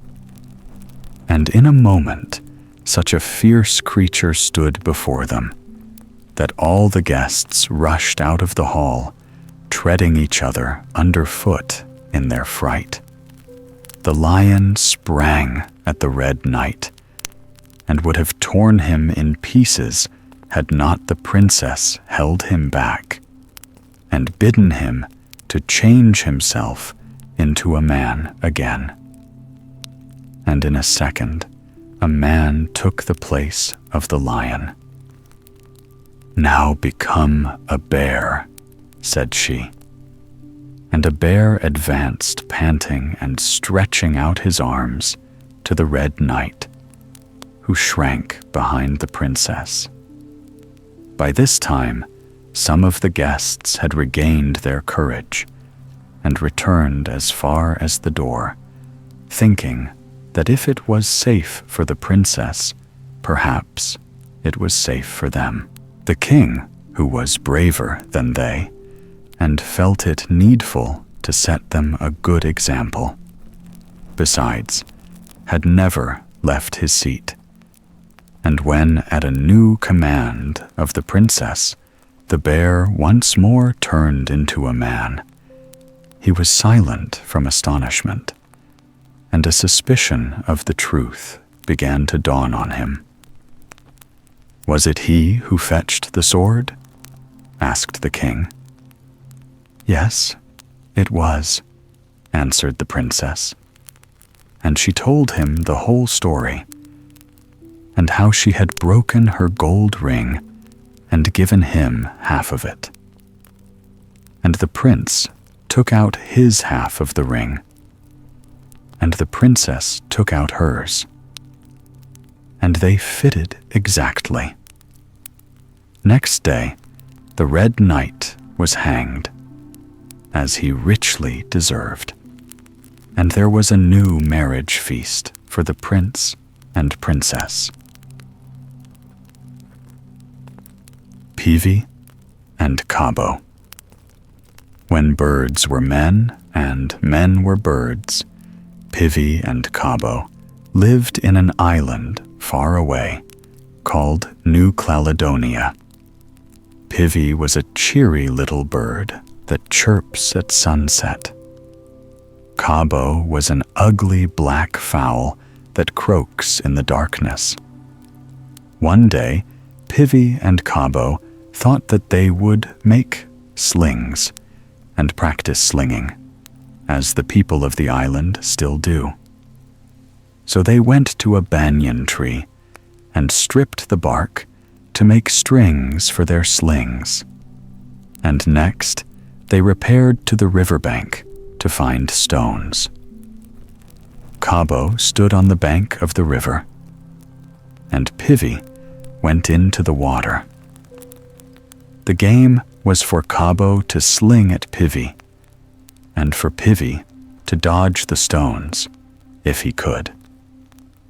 For some time, he dodged them cleverly, but at last, a stone from Kabo's sling hit poor Pivi on the leg and broke it. Down went Pivi into the stream and floated along it, till he floated into a big hollow bamboo, which a woman used for washing her sweet potatoes. "What is that in my bamboo?"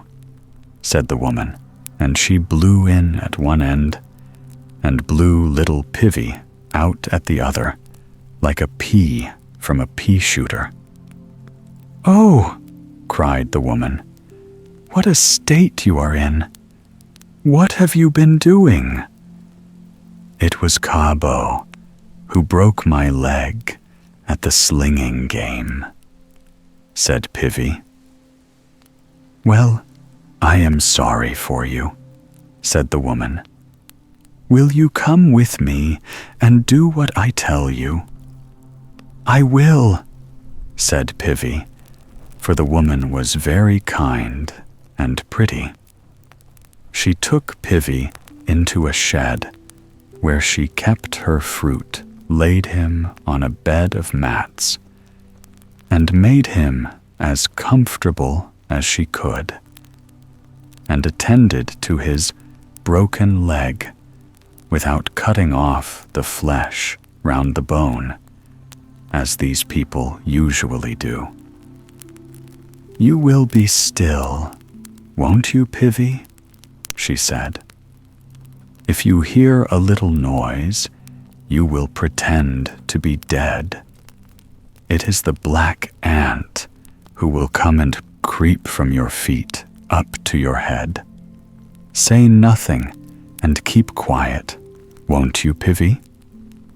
"Certainly, kind lady," said Pivi. "I will lie as still as can be." Next will come the big red ant. You know him? Yes, I know him, with his feet like a grasshopper's. He will walk over your body up to your head. Then you must shake all your body. Do you understand, Pivi? Yes, dear lady, I shall do just as you say. Very good, said the woman, going out and shutting the door. Pivi lay still under his coverings. Then a tiny noise was heard, and the black ant began to march over Pivi, who lay quite still. Then came the big red ant, skipping along his body, and then Pivi shook himself all over. He jumped up quite well again. He ran to the river. He looked into the water and saw that he was changed from a bird into a fine young man. "Oh, lady," he cried, "look at me now. I am changed into a man, and so handsome." "Will you obey me again?" said the woman. "Always. Whatever you command, I will do it," said Pivi, politely. "Then climb up that coconut tree with your legs only, not using your hands," said the woman. Now the natives can run up coconut trees like squirrels, some using only one hand. The girls can do that, but few can climb without using their hands at all. At the top of the tree, you will find 2 coconuts. You must not throw them down, but carry them in your hands, and you must descend as you went up, using your legs only. "I shall try at least," said Pivi. And up he went, but it was very difficult, and down he came. "Here are your coconuts," he said, presenting them to the woman. "Now, Pivi, put them in the shed where you lay, and when the sun sets, to cool himself in the sea and rise again, not so hot in the dawn, you must go and take the nuts." All day, Pivi played about in the river, as the natives do, throwing fruit and silvery showers of water at each other. When the sun set, he went into the hut. But as he drew near, he heard sweet voices talking and laughing within. "What is that? People chattering in the hut? Perhaps they have taken my coconuts," said Pivi to himself. In he went, and there he found two pretty, laughing, teasing girls. He hunted for his coconuts, but none were there. Down he ran to the river. "Oh, lady, my nuts have been stolen," he cried. "Come with me, Pivi, and there will be nuts for you," said the woman. They went back to the hut, where the girls were laughing and playing. "Nuts for you?" said the woman. "There are 2 wives for you, Pivi. Take them to your house." "Oh, good lady," cried Pivi, "how kind you are." So they were married and very happy when in came cross old Kabo. "Is this Pivi?" said he. "Yes, it is." "No, it isn't." "It is not the same Pivi, but there is a kind of likeness. Tell me, are you Pivi?" "Oh yes," said Pivi, "but I am much better looking, and there are my 2 wives. Are they not beautiful?" "You are mocking me, Pivi. Your wives? How? Where did you get them? You with wives?"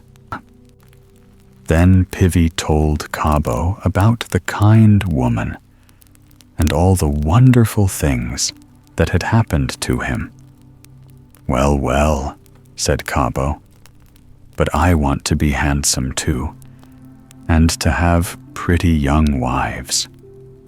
"But how can we manage that?" asked Pivi.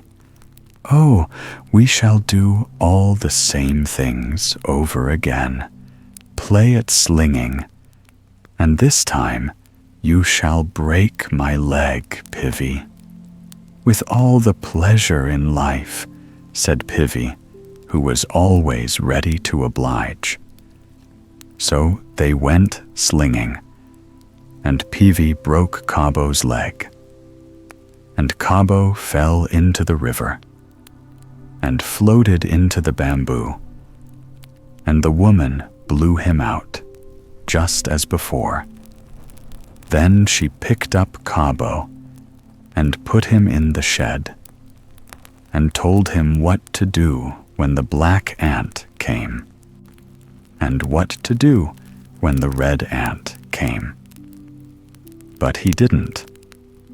When the black ant came, he shook himself, and behold, he had a twisted leg and a hump back, and was as black as the ant. Then he ran to the woman. "Look, what a figure I am," he said. But she only told him to climb the tree, as she had told Pivi. But Kabo climbed with both hands and feet, and he threw down the nuts instead of carrying them down. And he put them in the hut. And when he went back for them, there he found 2 horrid old black hags, wrangling and scolding and scratching. So back he went to Pivi with his 2 beautiful wives, and Pivi was very sorry. But what could he do? Nothing but sit and cry. So, one day, Kabo came and asked Pivi to sail in his canoe to a place where he knew of a great big shellfish, enough to feed on for a week. Pivi went, and deep in the clear water they saw a monstrous shellfish, like an oyster, as big as a rock, with the shell wide open. "We shall catch it, and dry it, and kipper it," said Pivi, "and give a dinner to all our friends."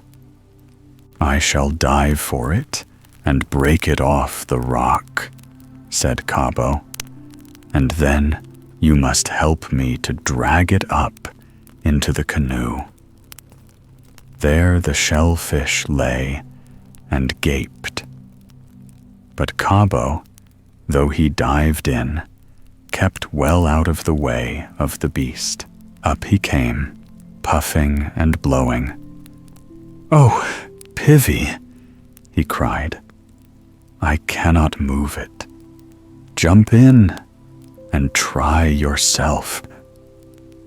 Pivi dived with his spear, and the shellfish opened its shell wider yet and sucked, and Pivi disappeared into its mouth, and the shell shut up with a snap.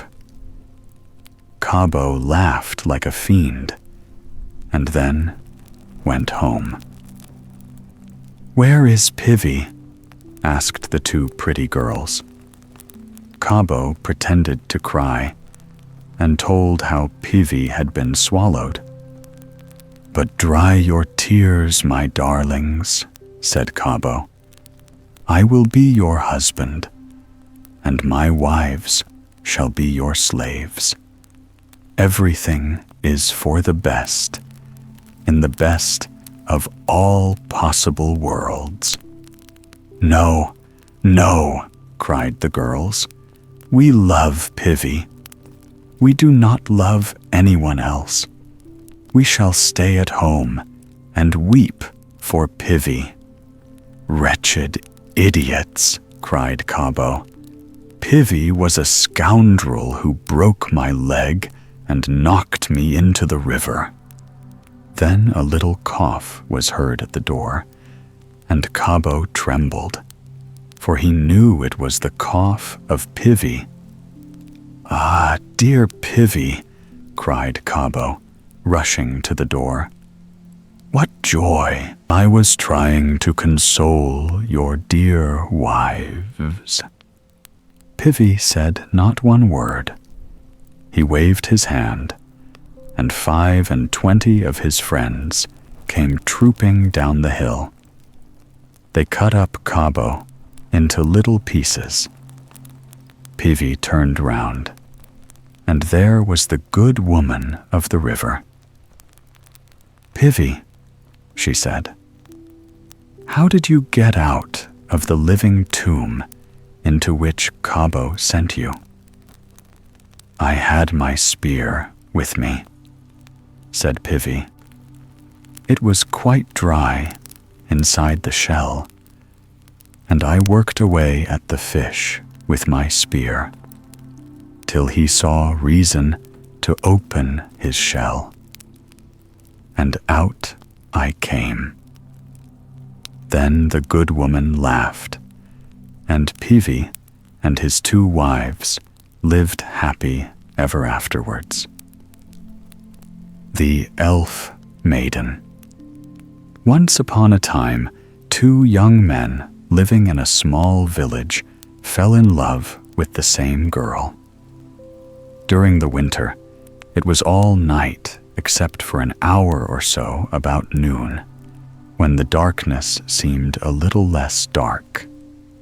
And then they used to see which of them could tempt her out for a sleigh ride with the northern lights flashing above them, or which could persuade her to come to a dance in some neighboring barn.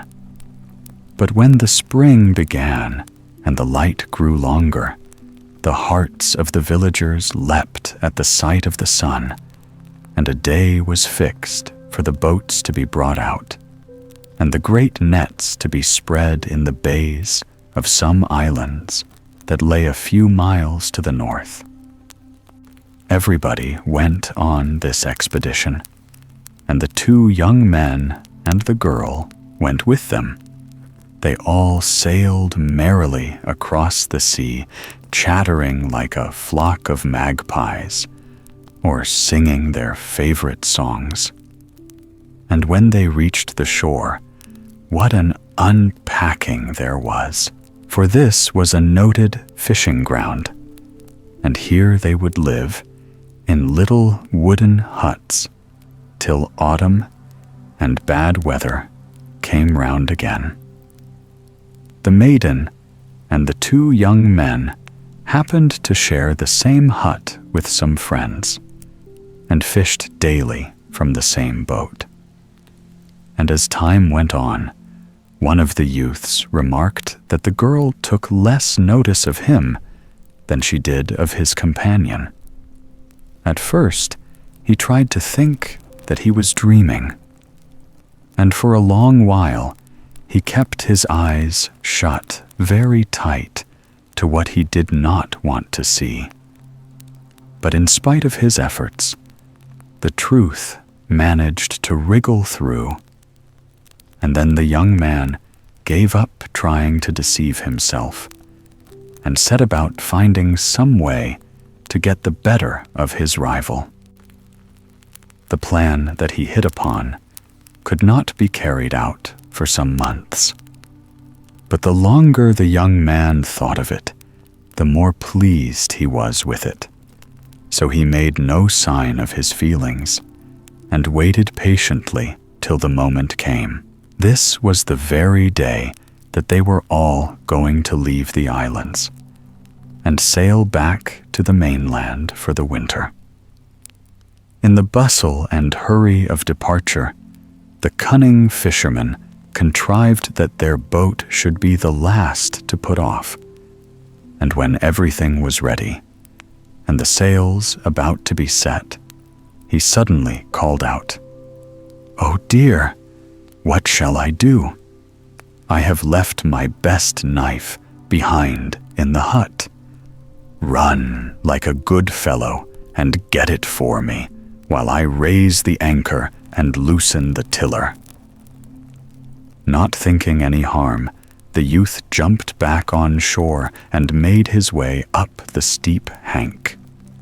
At the door of the hut, he stopped and looked back, then started and gazed in horror. The head of the boat stood out to sea, and he was left alone on the island. Yes, there was no doubt of it. He was quite alone, and he had nothing to help him except the knife which his comrade had purposely dropped on the ledge of the window. For some minutes, he was too stunned by the treachery of his friend to think about anything at all. But after a while, he shook himself awake and determined that he would manage to keep alive somehow, if it were only to revenge himself. So he put the knife in his pocket and went off to a part of the island which was not so bare as the rest, and had a small grove of trees. From one of these, he cut himself a bow, which he strung with a piece of cord that had been left lying about the huts. When this was ready, the young man ran down to the shore and shot 1 or 2 seabirds, which he plucked and cooked for supper.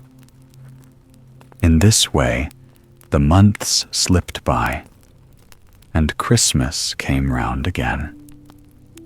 The evening before, the youth went down to the rocks and into the copse, collecting all the driftwood the sea had washed up or the gale had blown down, and he piled it up in a great stack outside the door, so that he might not have to fetch any all the next day.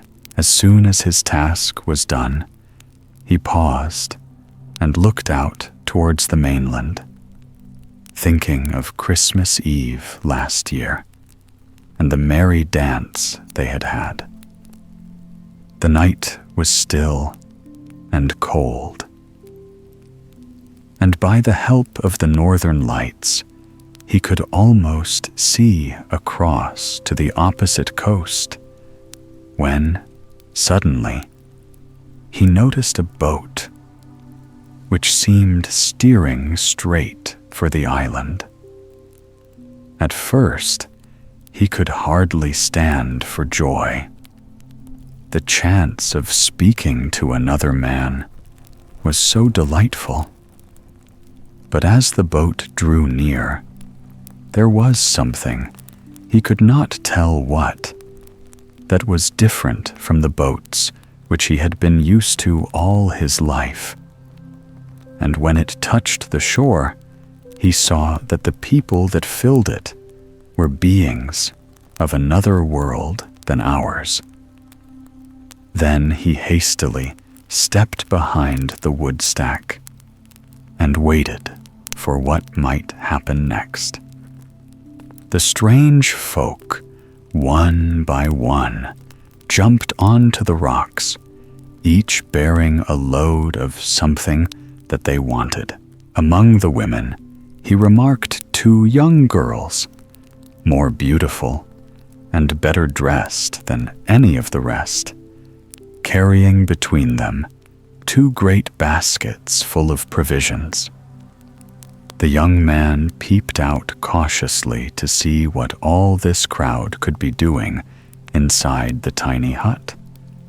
But in a moment, he drew back again as the girls returned and looked about as if they wanted to find out what sort of a place the island was. Their sharp eyes soon discovered the form of a man crouching behind the bundles of sticks, and at first they felt a little frightened and started as if they would run away. But the youth remained so still that they took courage and laughed gaily to each other. "What a strange creature! Let us try what he is made of," said one, and she stooped down and gave him a pinch. Now the young man had a pin sticking in the sleeve of his jacket, and the moment the girl's hand touched him, she pricked it so sharply that the blood came. The girl screamed so loudly that the people all ran out of their huts to see what was the matter. But directly they caught sight of the man, they turned and fled in the other direction, and picking up the goods they had brought with them, scampered as fast as they could down to the shore. In an instant, boat, people, and goods had vanished completely. In their hurry, they had, however, forgotten 2 things: a bundle of keys which lay on the table, and the girl whom the pin had pricked, and who now stood pale and helpless beside the wood stack. "You will have to make me your wife," she said at last, "for you have drawn my blood, and I belong to you." "Why not? I am quite willing," answered he. "But how do you suppose we can manage to live till summer comes round again?" "Do not be anxious about that," said the girl. "If you will only marry me, all will be well. I am very rich, and all my family are rich also." Then the young man gave her his promise to make her his wife, and the girl fulfilled her part of the bargain, and food was plentiful on the island all through the long winter months, though he never knew how it got there. And by, it was spring once more, and time for the fisher folk to sail from the mainland. "Where are we to go now?" asked the girl one day when the sun seemed brighter and the wind softer than usual. "I do not care where I go," answered the young man. "What do you think?" The girl replied that she would like to go somewhere right at the other end of the island and build a house far away from the huts of the fishing folk, and he consented. And that very day, they set off in search of a sheltered spot on the banks of a stream, so that it would be easy to get water. In a tiny bay on the opposite side of the island, they found the very thing which seemed to have been made on purpose for them. And as they were tired with their long walk, they laid themselves down on a bank of moss among some birches and prepared to have a good night's rest, so as to be fresh for work next day. But before she went to sleep, the girl turned to her husband and said, "If in your dreams you fancy that you hear strange noises, be sure you do not stir or get up to see what it is. Oh, it is not likely we shall hear any noises in such a quiet place," answered he, and fell sound asleep. Suddenly, he was awakened by a great clatter about his ears, as if all the workmen in the world were sawing and hammering and building close to him. He was just going to spring up and go to see what it meant, when he luckily remembered his wife's words and lay still. But the time till morning seemed very long, and with the first ray of sun, they both rose and pushed aside the branches of the birch trees. There, in the very place they had chosen, stood a beautiful house, doors and windows, and everything all complete. "Now you must fix on a spot for your cow stalls," said the girl when they had breakfasted off wild cherries, "and take care it is the proper size, neither too large nor too small." And the husband did as he was bid, though he wondered what use a cow house could be, as they had no cows to put in it. But as he was a little afraid of his wife, who knew so much more than he asked no questions. This night, also, he was awakened by the same sounds as before, and in the morning they found, near the stream, the most beautiful cow house that ever was seen, with stalls and milk pails and stools all complete.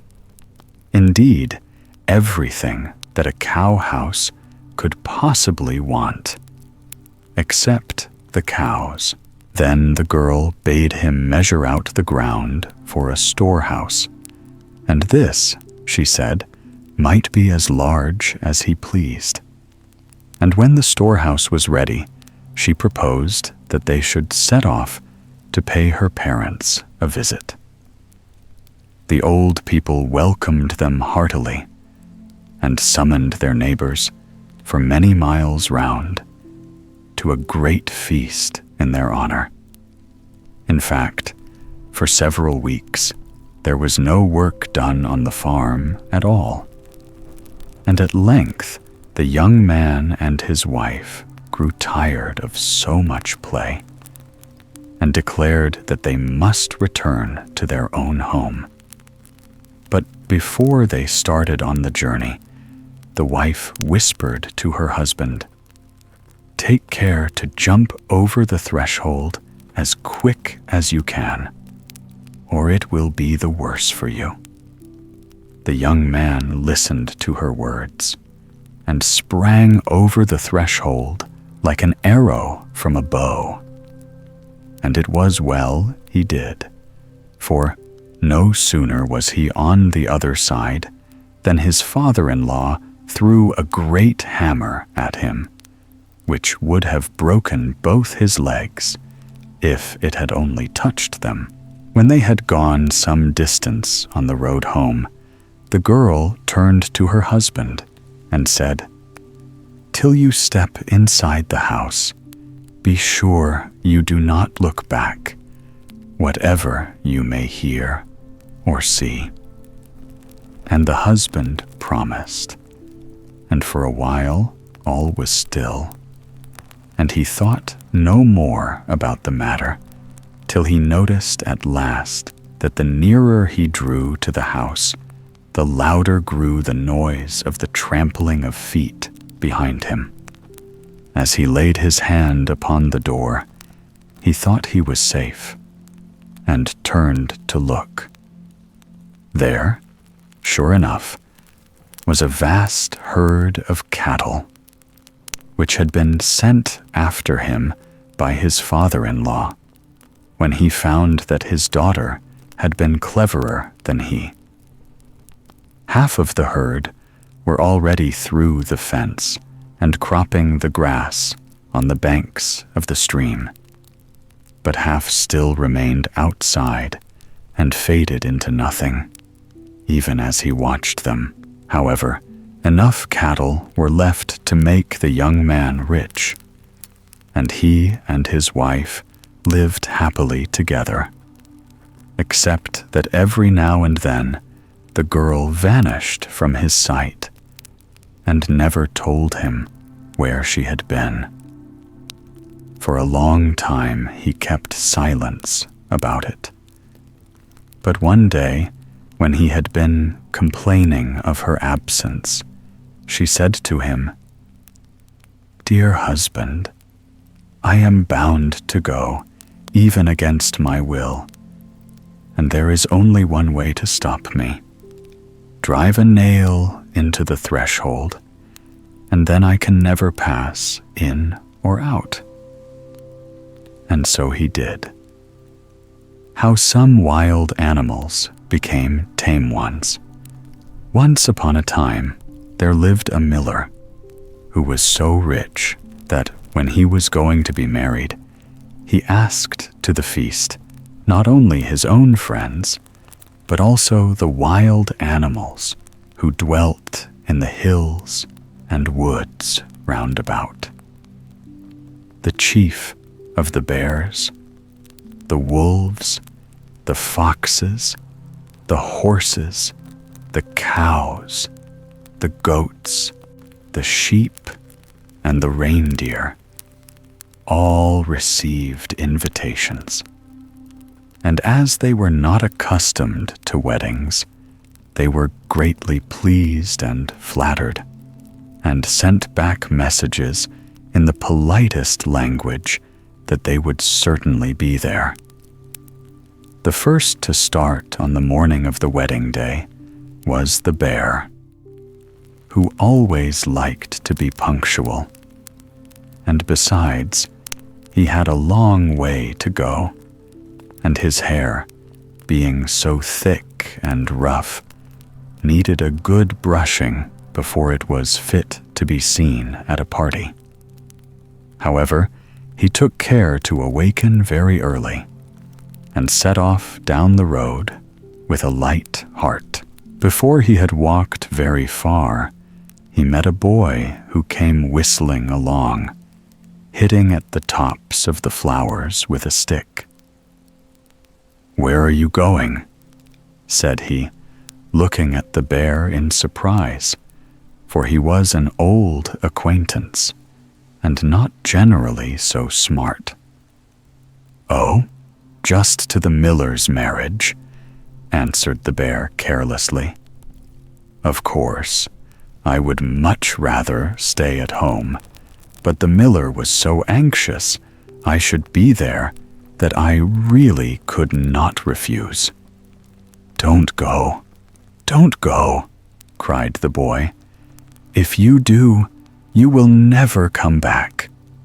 You have got the most beautiful skin in the world, just the kind that everyone is wanting, and they will be sure to kill you and strip you of it." "I had not thought of that," said the bear, whose face turned white, only nobody could see it.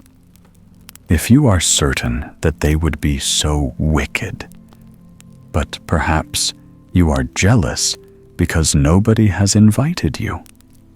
"Oh, nonsense," replied the boy angrily. "Do as you see. It is your skin and not mine. I don't care what becomes of it." And he walked quickly on with his head in the air.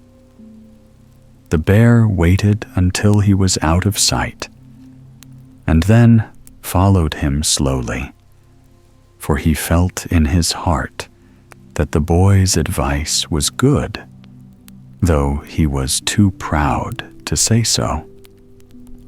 The boy soon grew tired of walking along the road and turned off into the woods, where there were bushes he could jump and streams he could wade. But he had not gone far before he met the wolf. "Where are you going?" asked he, for it was not the first time he had seen him. "Oh, just to the miller's marriage," answered the wolf, as the bear had done before him. "It is rather tiresome, of course. Weddings are always so stupid, but still, one must be good-natured." "Don't go," said the boy again. "Your skin is so thick and warm, and winter is not far off now. They will kill you and strip it from you." The wolf's jaw dropped in astonishment and terror. "Do you really think that would happen?" he gasped. "Yes, to be sure, I do," answered the boy. "But it is your affair, not mine. So good morning." And on he went. The wolf stood still for a few minutes, for he was trembling all over, and then crept quietly back to his cave. Next, the boy met the fox, whose lovely coat of silvery gray was shining in the sun. "You look very fine," said the boy, stopping to admire him. "Are you going to the miller's wedding too?" "Yes," answered the fox. "It is a long journey to take for such a thing as that. But you know what the miller's friends are like, so dull and heavy. It is only kind to go and amuse them a little." "You poor fellow," said the boy pityingly. "Take my advice and stay at home. If you once enter the miller's gate, his dogs will tear you in pieces." "Ah, well, such things have occurred, I know," replied the fox gravely. And without saying any more, he trotted off the way he had come. His tail had scarcely disappeared when a great noise of crashing branches was heard, and up bounded the horse, his black skin glistening like satin. "Good morning," he called to the boy as he galloped past. "I can't wait to talk to you now. I have promised the miller to be present at his wedding feast, and they won't sit down till I come." "Stop! Stop!" cried the boy after him. and there was something in his voice that made the horse pull up. "What is the matter?" asked he. "You don't know what you are doing," said the boy. "If once you go there, you will never gallop through these woods anymore. You are stronger than many men, but they will catch you and put ropes round you, and you will have to work and to serve them all the days of your life."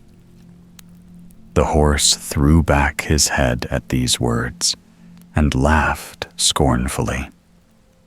"Yes, I am stronger than many men," answered he, "and all the ropes in the world would not hold me.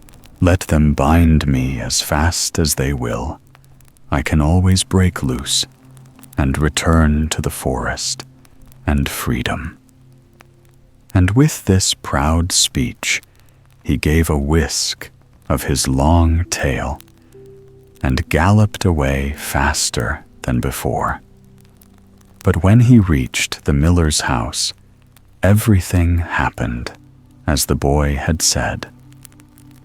While he was looking at the guests and thinking how much handsomer and stronger he was than any of them, a rope was suddenly flung over his head, and he was thrown down and a bit thrust between his teeth.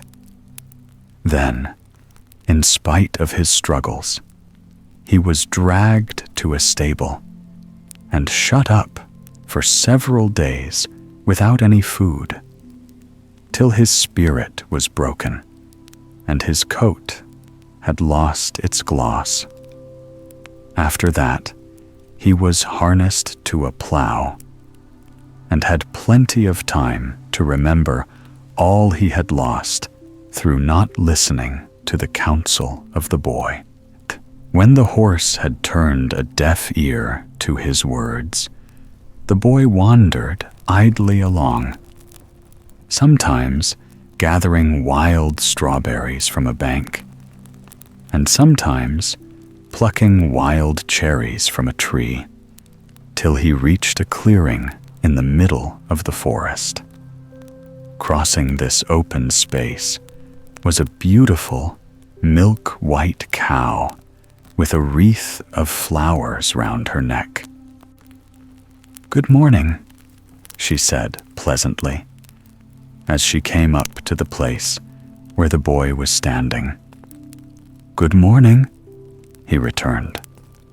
"Where are you going in such a hurry?" "To the miller's wedding.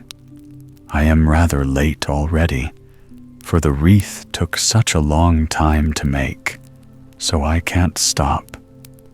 "Don't go," said the boy earnestly. "When once they have tasted your milk, they will never let you leave them, and you will have to serve them all the days of your life." "Oh, nonsense! What do you know about it?" answered the cow, who always thought she was wiser than other people. "Why, I can run twice as fast as any of them. I should like to see anybody try to keep me against my will." And without even a polite bow, she went on her way, feeling very much offended. But everything turned out just as the boy had said. The company had all heard of the fame of the cow's milk, and persuaded her to give them some, and then her doom was sealed. A crowd gathered round her and held her horns so that she could not use them, and, like the horse, she was shut in the stable and only let out in the mornings, when a long rope was tied round her head, and she was fastened to a stake in a grassy meadow. And so it happened to the goat and to the sheep. Last of all came the reindeer, looking as he always did, as if some serious business was on hand. "Where are you going?" asked the boy, who by this time was tired of wild cherries and was thinking of his dinner. "I am invited to the wedding," answered the reindeer, "and the miller has begged me on no account to fail him." "Oh, fool," cried the boy. "Have you no sense at all? Don't you know that when you get there, they will hold you fast?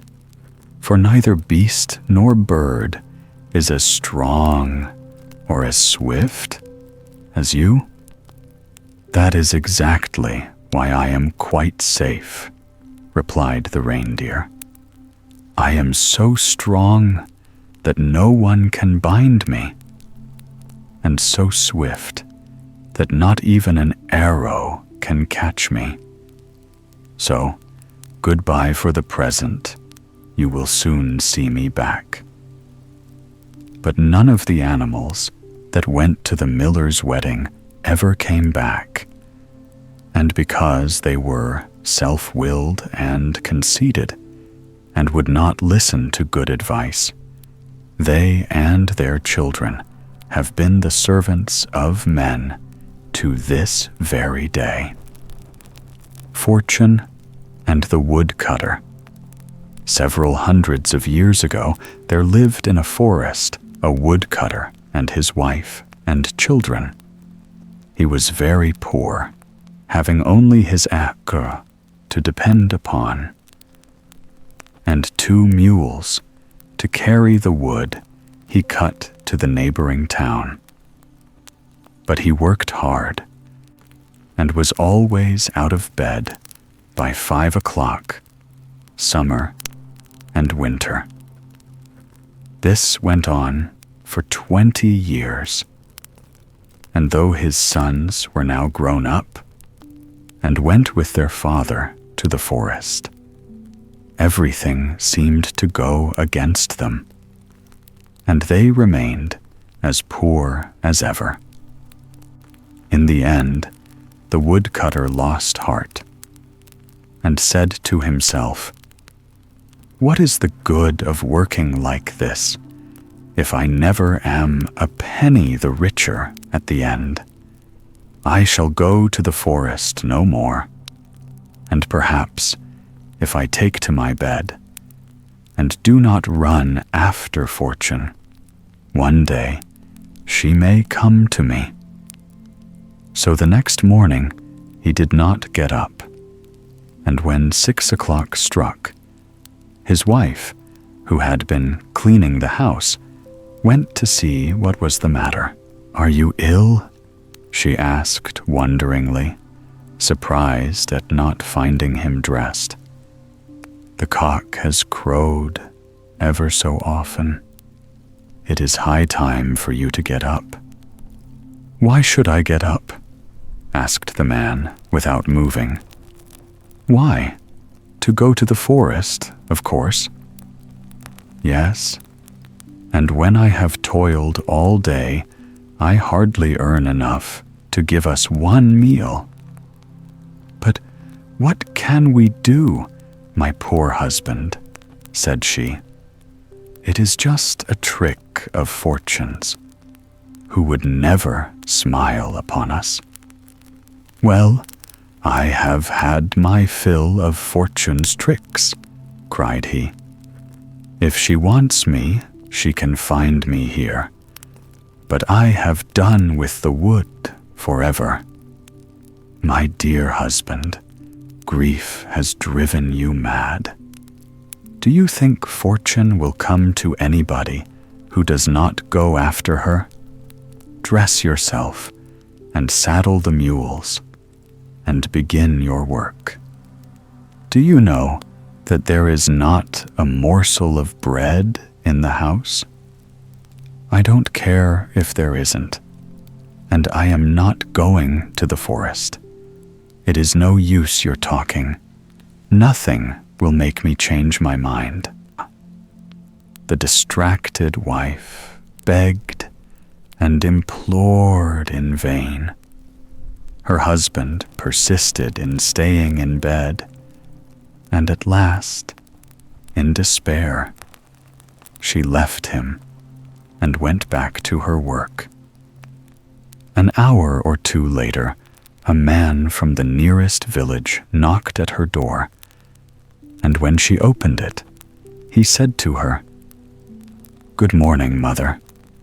I have got a job to do, and I want to know if your husband will lend me your mules, as I see he is not using them, and can lend me a hand himself. He is upstairs. You had better ask him," answered the woman. And the man went up and repeated his request. "I am sorry, neighbor, but I have sworn not to leave my bed, and nothing will make me break my vow." "Well then, will you lend me your 2 mules? I will pay you something for them." "Certainly, neighbor. Take them, and welcome." So the man left the house, and leading the mules from the stable, placed 2 sacks on their back, and drove them to a field where he had found a hidden treasure. He filled the sacks with the money, though he knew perfectly well that it belonged to the Sultan, and was driving them quietly home again, when he saw 2 soldiers coming along the road. Now the man was aware that if he was caught, he would be condemned to death. So he fled back into the forest. The mules, left to themselves, took the path that led to their master's stable. The woodcutter's wife was looking out of the window when the mules drew up before the door, so heavily laden that they almost sank under their burdens. She lost no time in calling her husband, who was still lying in bed. "Quick, quick, get up as fast as you can.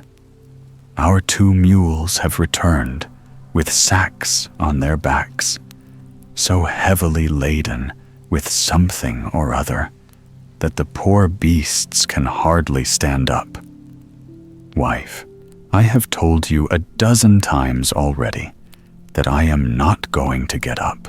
Why can't you leave me in peace?"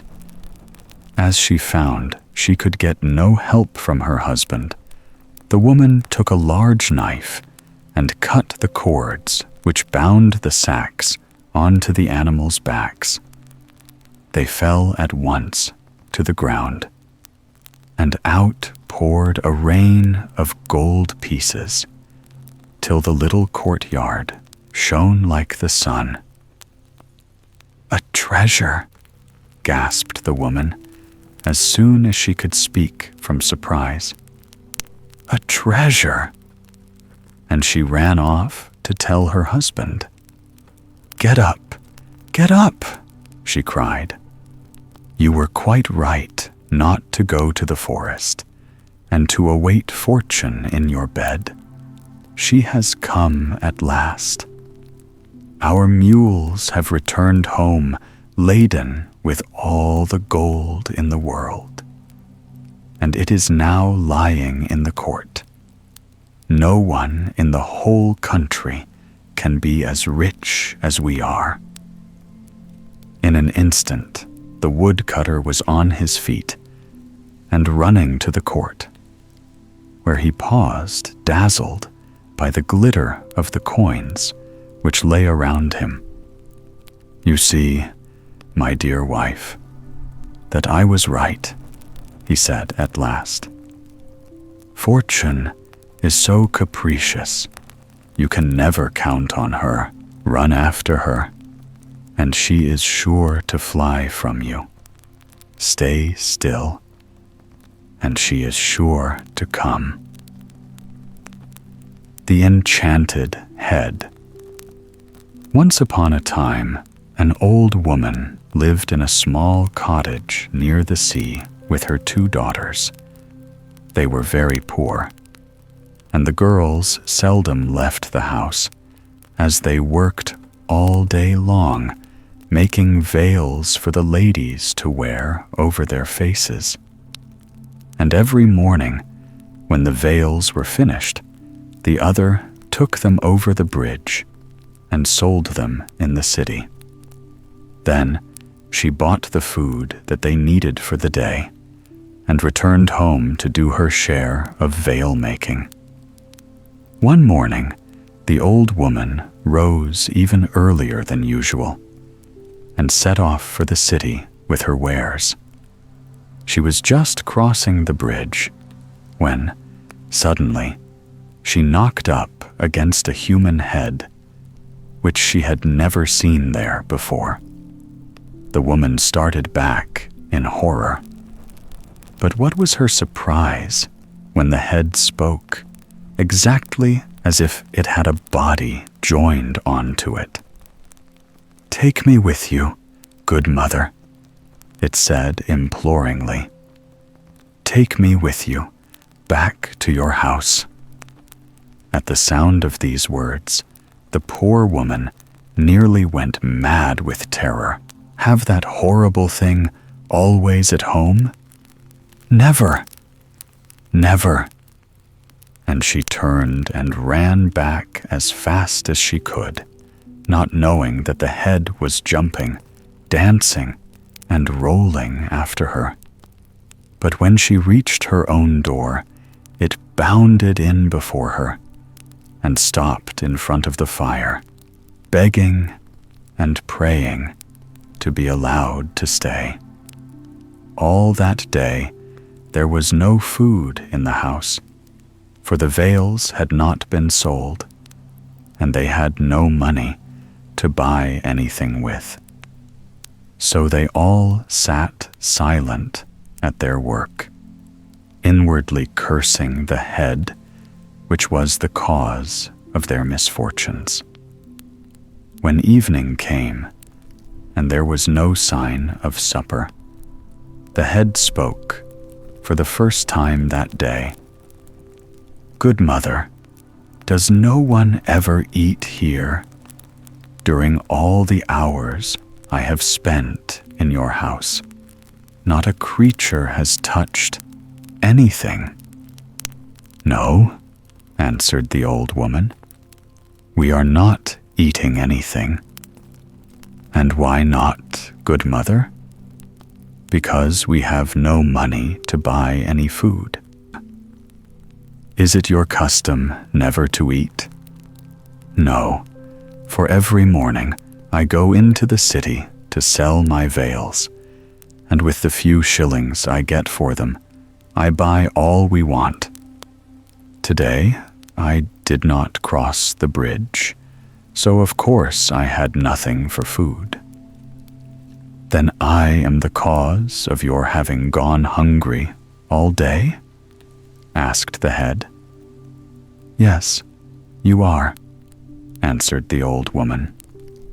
"Well then, I will give you money, and plenty of it, if you will only do as I tell you. In an hour, as the clock strikes 12, you must be on the bridge at the place where you met me. When you get there, call out Ahmed 3 times, as loud as you can.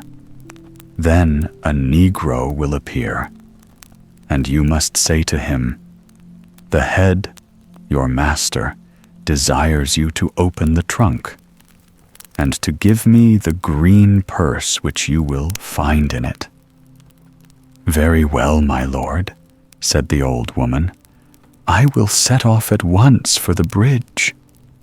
And wrapping her veil round her, she went out. Midnight was striking as she reached the spot where she had met the head so many hours before. "Ahmed! Ahmed! Ahmed!"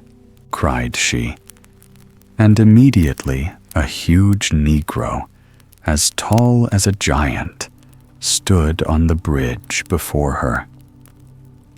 "What do you want?" asked he.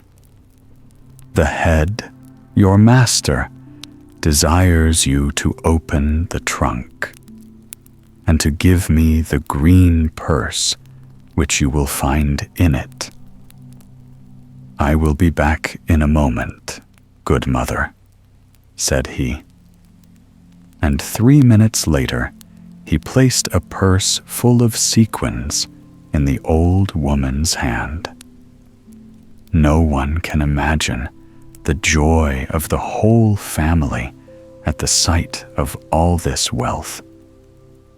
The tiny, tumble-down cottage was rebuilt.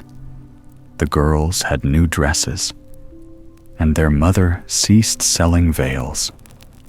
It was such a new thing to them to have money to spend, that they were not as careful as they might have been.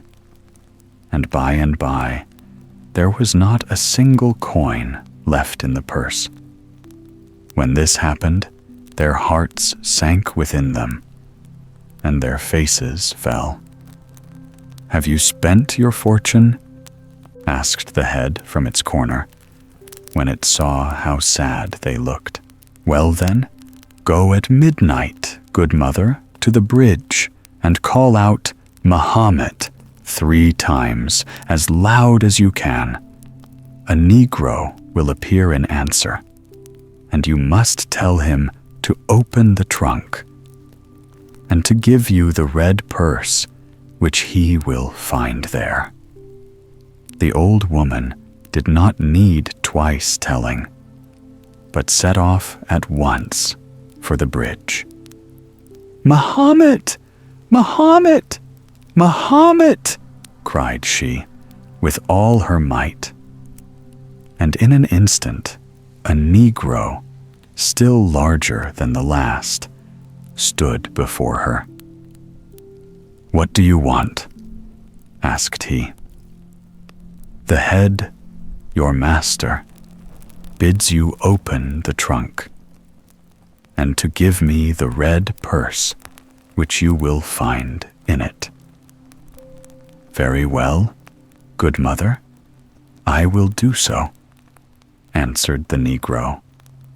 And the moment after he had vanished, he reappeared with the purse in his hand. This time, the money seemed so endless that the old woman built herself a new house and filled it with the most beautiful things that were to be found in the shops. Her daughters were always wrapped in veils that looked as if they were woven out of sunbeams, and their dresses shone with precious stones. The neighbors wondered where all this sudden wealth had sprung from, but nobody knew about the head. "Good mother," said the head one day, "this morning you are to go to the city and ask the Sultan to give me his daughter for my bride." "Do what?" asked the old woman in amazement. "How can I tell the Sultan that a head without a body wishes to become his son-in-law? They will think that I am mad, and I shall be hooted from the palace and stoned by the children." "Do as I bid you," replied the head. "It is my will." The old woman was afraid to say anything more, and putting on her richest clothes, started for the palace. The Sultan granted her an audience at once, and in a trembling voice she made her request. "Are you mad, old woman?" said the Sultan, staring at her. "The wooer is powerful, O Sultan, and nothing is impossible to him. Is that true?" "It is, O Sultan, "I swear it," answered she. "Then let him show his power by doing 3 things, and I will give him my daughter." "Command, O gracious prince," said she. "Do you see that hill in front of the palace?" asked the Sultan. "I see it," answered she. "Well, in 40 days, the man who has sent you must make that hill vanish and plant a beautiful garden in its place. That is the first thing. Now go and tell him what I say." So the old woman returned and told the head the Sultan's first condition. "It is well," he replied, and said no more about it. For 39 days, the head remained in its favorite corner. The old woman thought that the task set before was beyond his powers, and that no more would be heard about the Sultan's daughter. But on the 39th evening, after her visit to the palace, the head suddenly spoke. "Good mother," he said, "you must go tonight to the bridge, and when you are there, cry, 'Ali! Ali! Ali!' sir, as loud as you can. A Negro will appear before you, and you will tell him that he is to level the hill and to make, in its place, the most beautiful garden that ever was seen." "I will go at once," answered she. It did not take her long to reach the bridge which led to the city, and she took up her position on the spot where she had first seen the head, and called loudly, "Ali! Ali! Ali!" In an instant, a Negro appeared before her, of such a huge size that the old woman was half frightened. But his voice was mild and gentle as he said, "What is it that you want?" "Your master bids you level the hill that stands in front of the Sultan's palace, and in its place to make the most beautiful garden in the world." "Tell my master he shall be obeyed," replied Ali. "It shall be done this moment." And the old woman went home and gave Ali's message to the head. Meanwhile, the Sultan was in his palace, waiting till the 40th day should dawn, and wondering that not one spadeful of earth should have been dug out of the hill. "If that old woman has been playing me a trick," thought he, "I will hang her, and I will put up a gallows tomorrow on the hill itself." But when tomorrow came, there was no hill, and when the Sultan opened his eyes, he could not imagine why the room was so much lighter than usual, and what was the reason of the sweet smell of flowers that filled the air. "Can there be a fire?" he said to himself. "The sun never came in at this window before. I must get up and see." So he rose and looked out, and underneath him flowers from every part of the world were blooming, and creepers of every color hung in chains from tree to tree. Then he remembered. "Certainly, that old woman's son is a clever magician," cried he. "I never met anyone as clever as that. What shall I give him to do next? Let me think. Ah, I know." And he sent for the old woman, who by the orders of the head was waiting below. "Your son has carried out my wishes very nicely," he said. "The garden is larger and better than that of any other king. But when I walk across it, I shall need some place to rest on the other side. In 40 days, he must build me a palace, in which every room shall be filled with different furniture from a different country, and each more magnificent than any room that ever was seen." And having said this, he turned round and went away. "Oh, he will never be able to do that," thought she. "It is much more difficult than the hill." And she walked home slowly, with her head bent. "Well, what am I to do next?" asked the head cheerfully. And the old woman told her story. "Dear me, is that all? Why, it is child's play," answered the head, and troubled no more about the palace for 39 days. Then he told the old woman to go to the bridge and call for Hassan. "What do you want, old woman?" asked Hassan when he appeared, for he was not as polite as the others had been.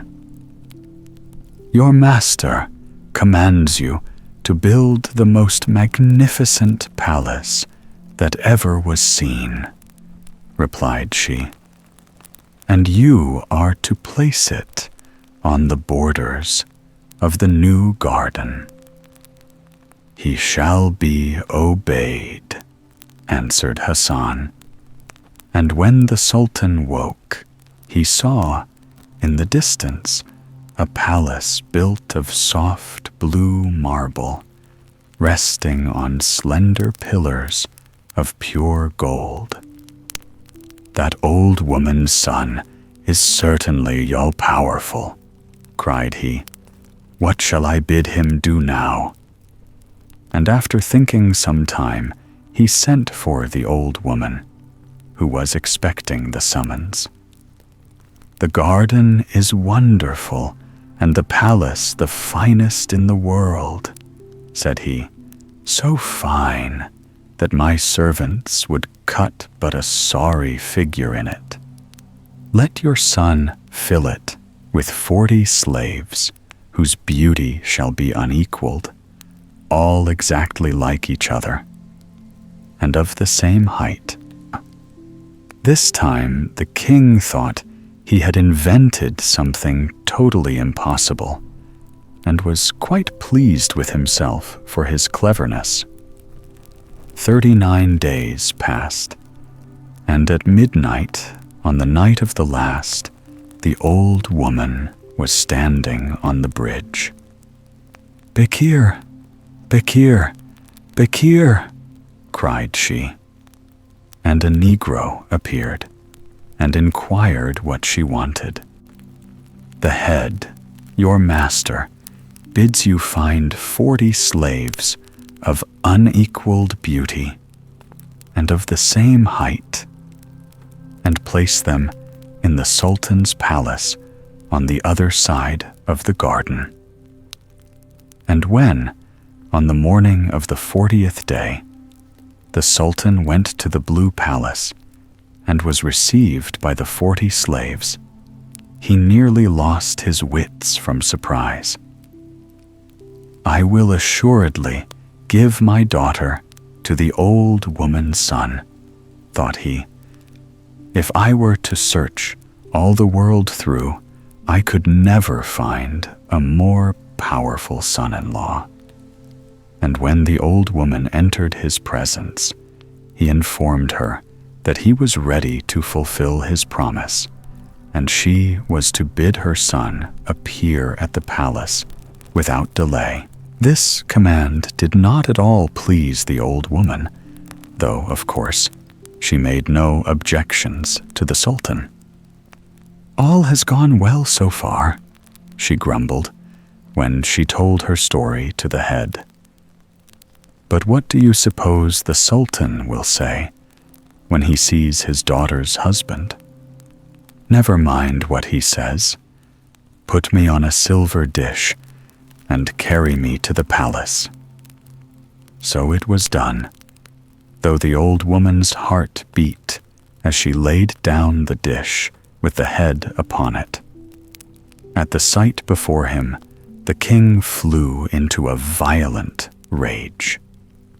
"I will never marry my daughter to such a monster," he cried. But the princess placed her head gently on his arm. "You have given your word, my father, and you cannot break it," said she. "But my child, it is impossible for you to marry such a being," exclaimed the Sultan. "Yes, I will marry him. He had a beautiful head, and I love him already." So the marriage was celebrated, and great feasts were held in the palace, though the people wept tears to think of the sad fate of their beloved princess. But when the merrymaking was done, and the young couple were alone, the head suddenly disappeared, or rather, a body was added to it, and one of the handsomest young men that ever was seen stood before the princess. "A wicked fairy enchanted me at my birth," he said, "and for the rest of the world I must always be a head only. But for you, and you only, I am a man like other men. And that is all I care about," said the princess,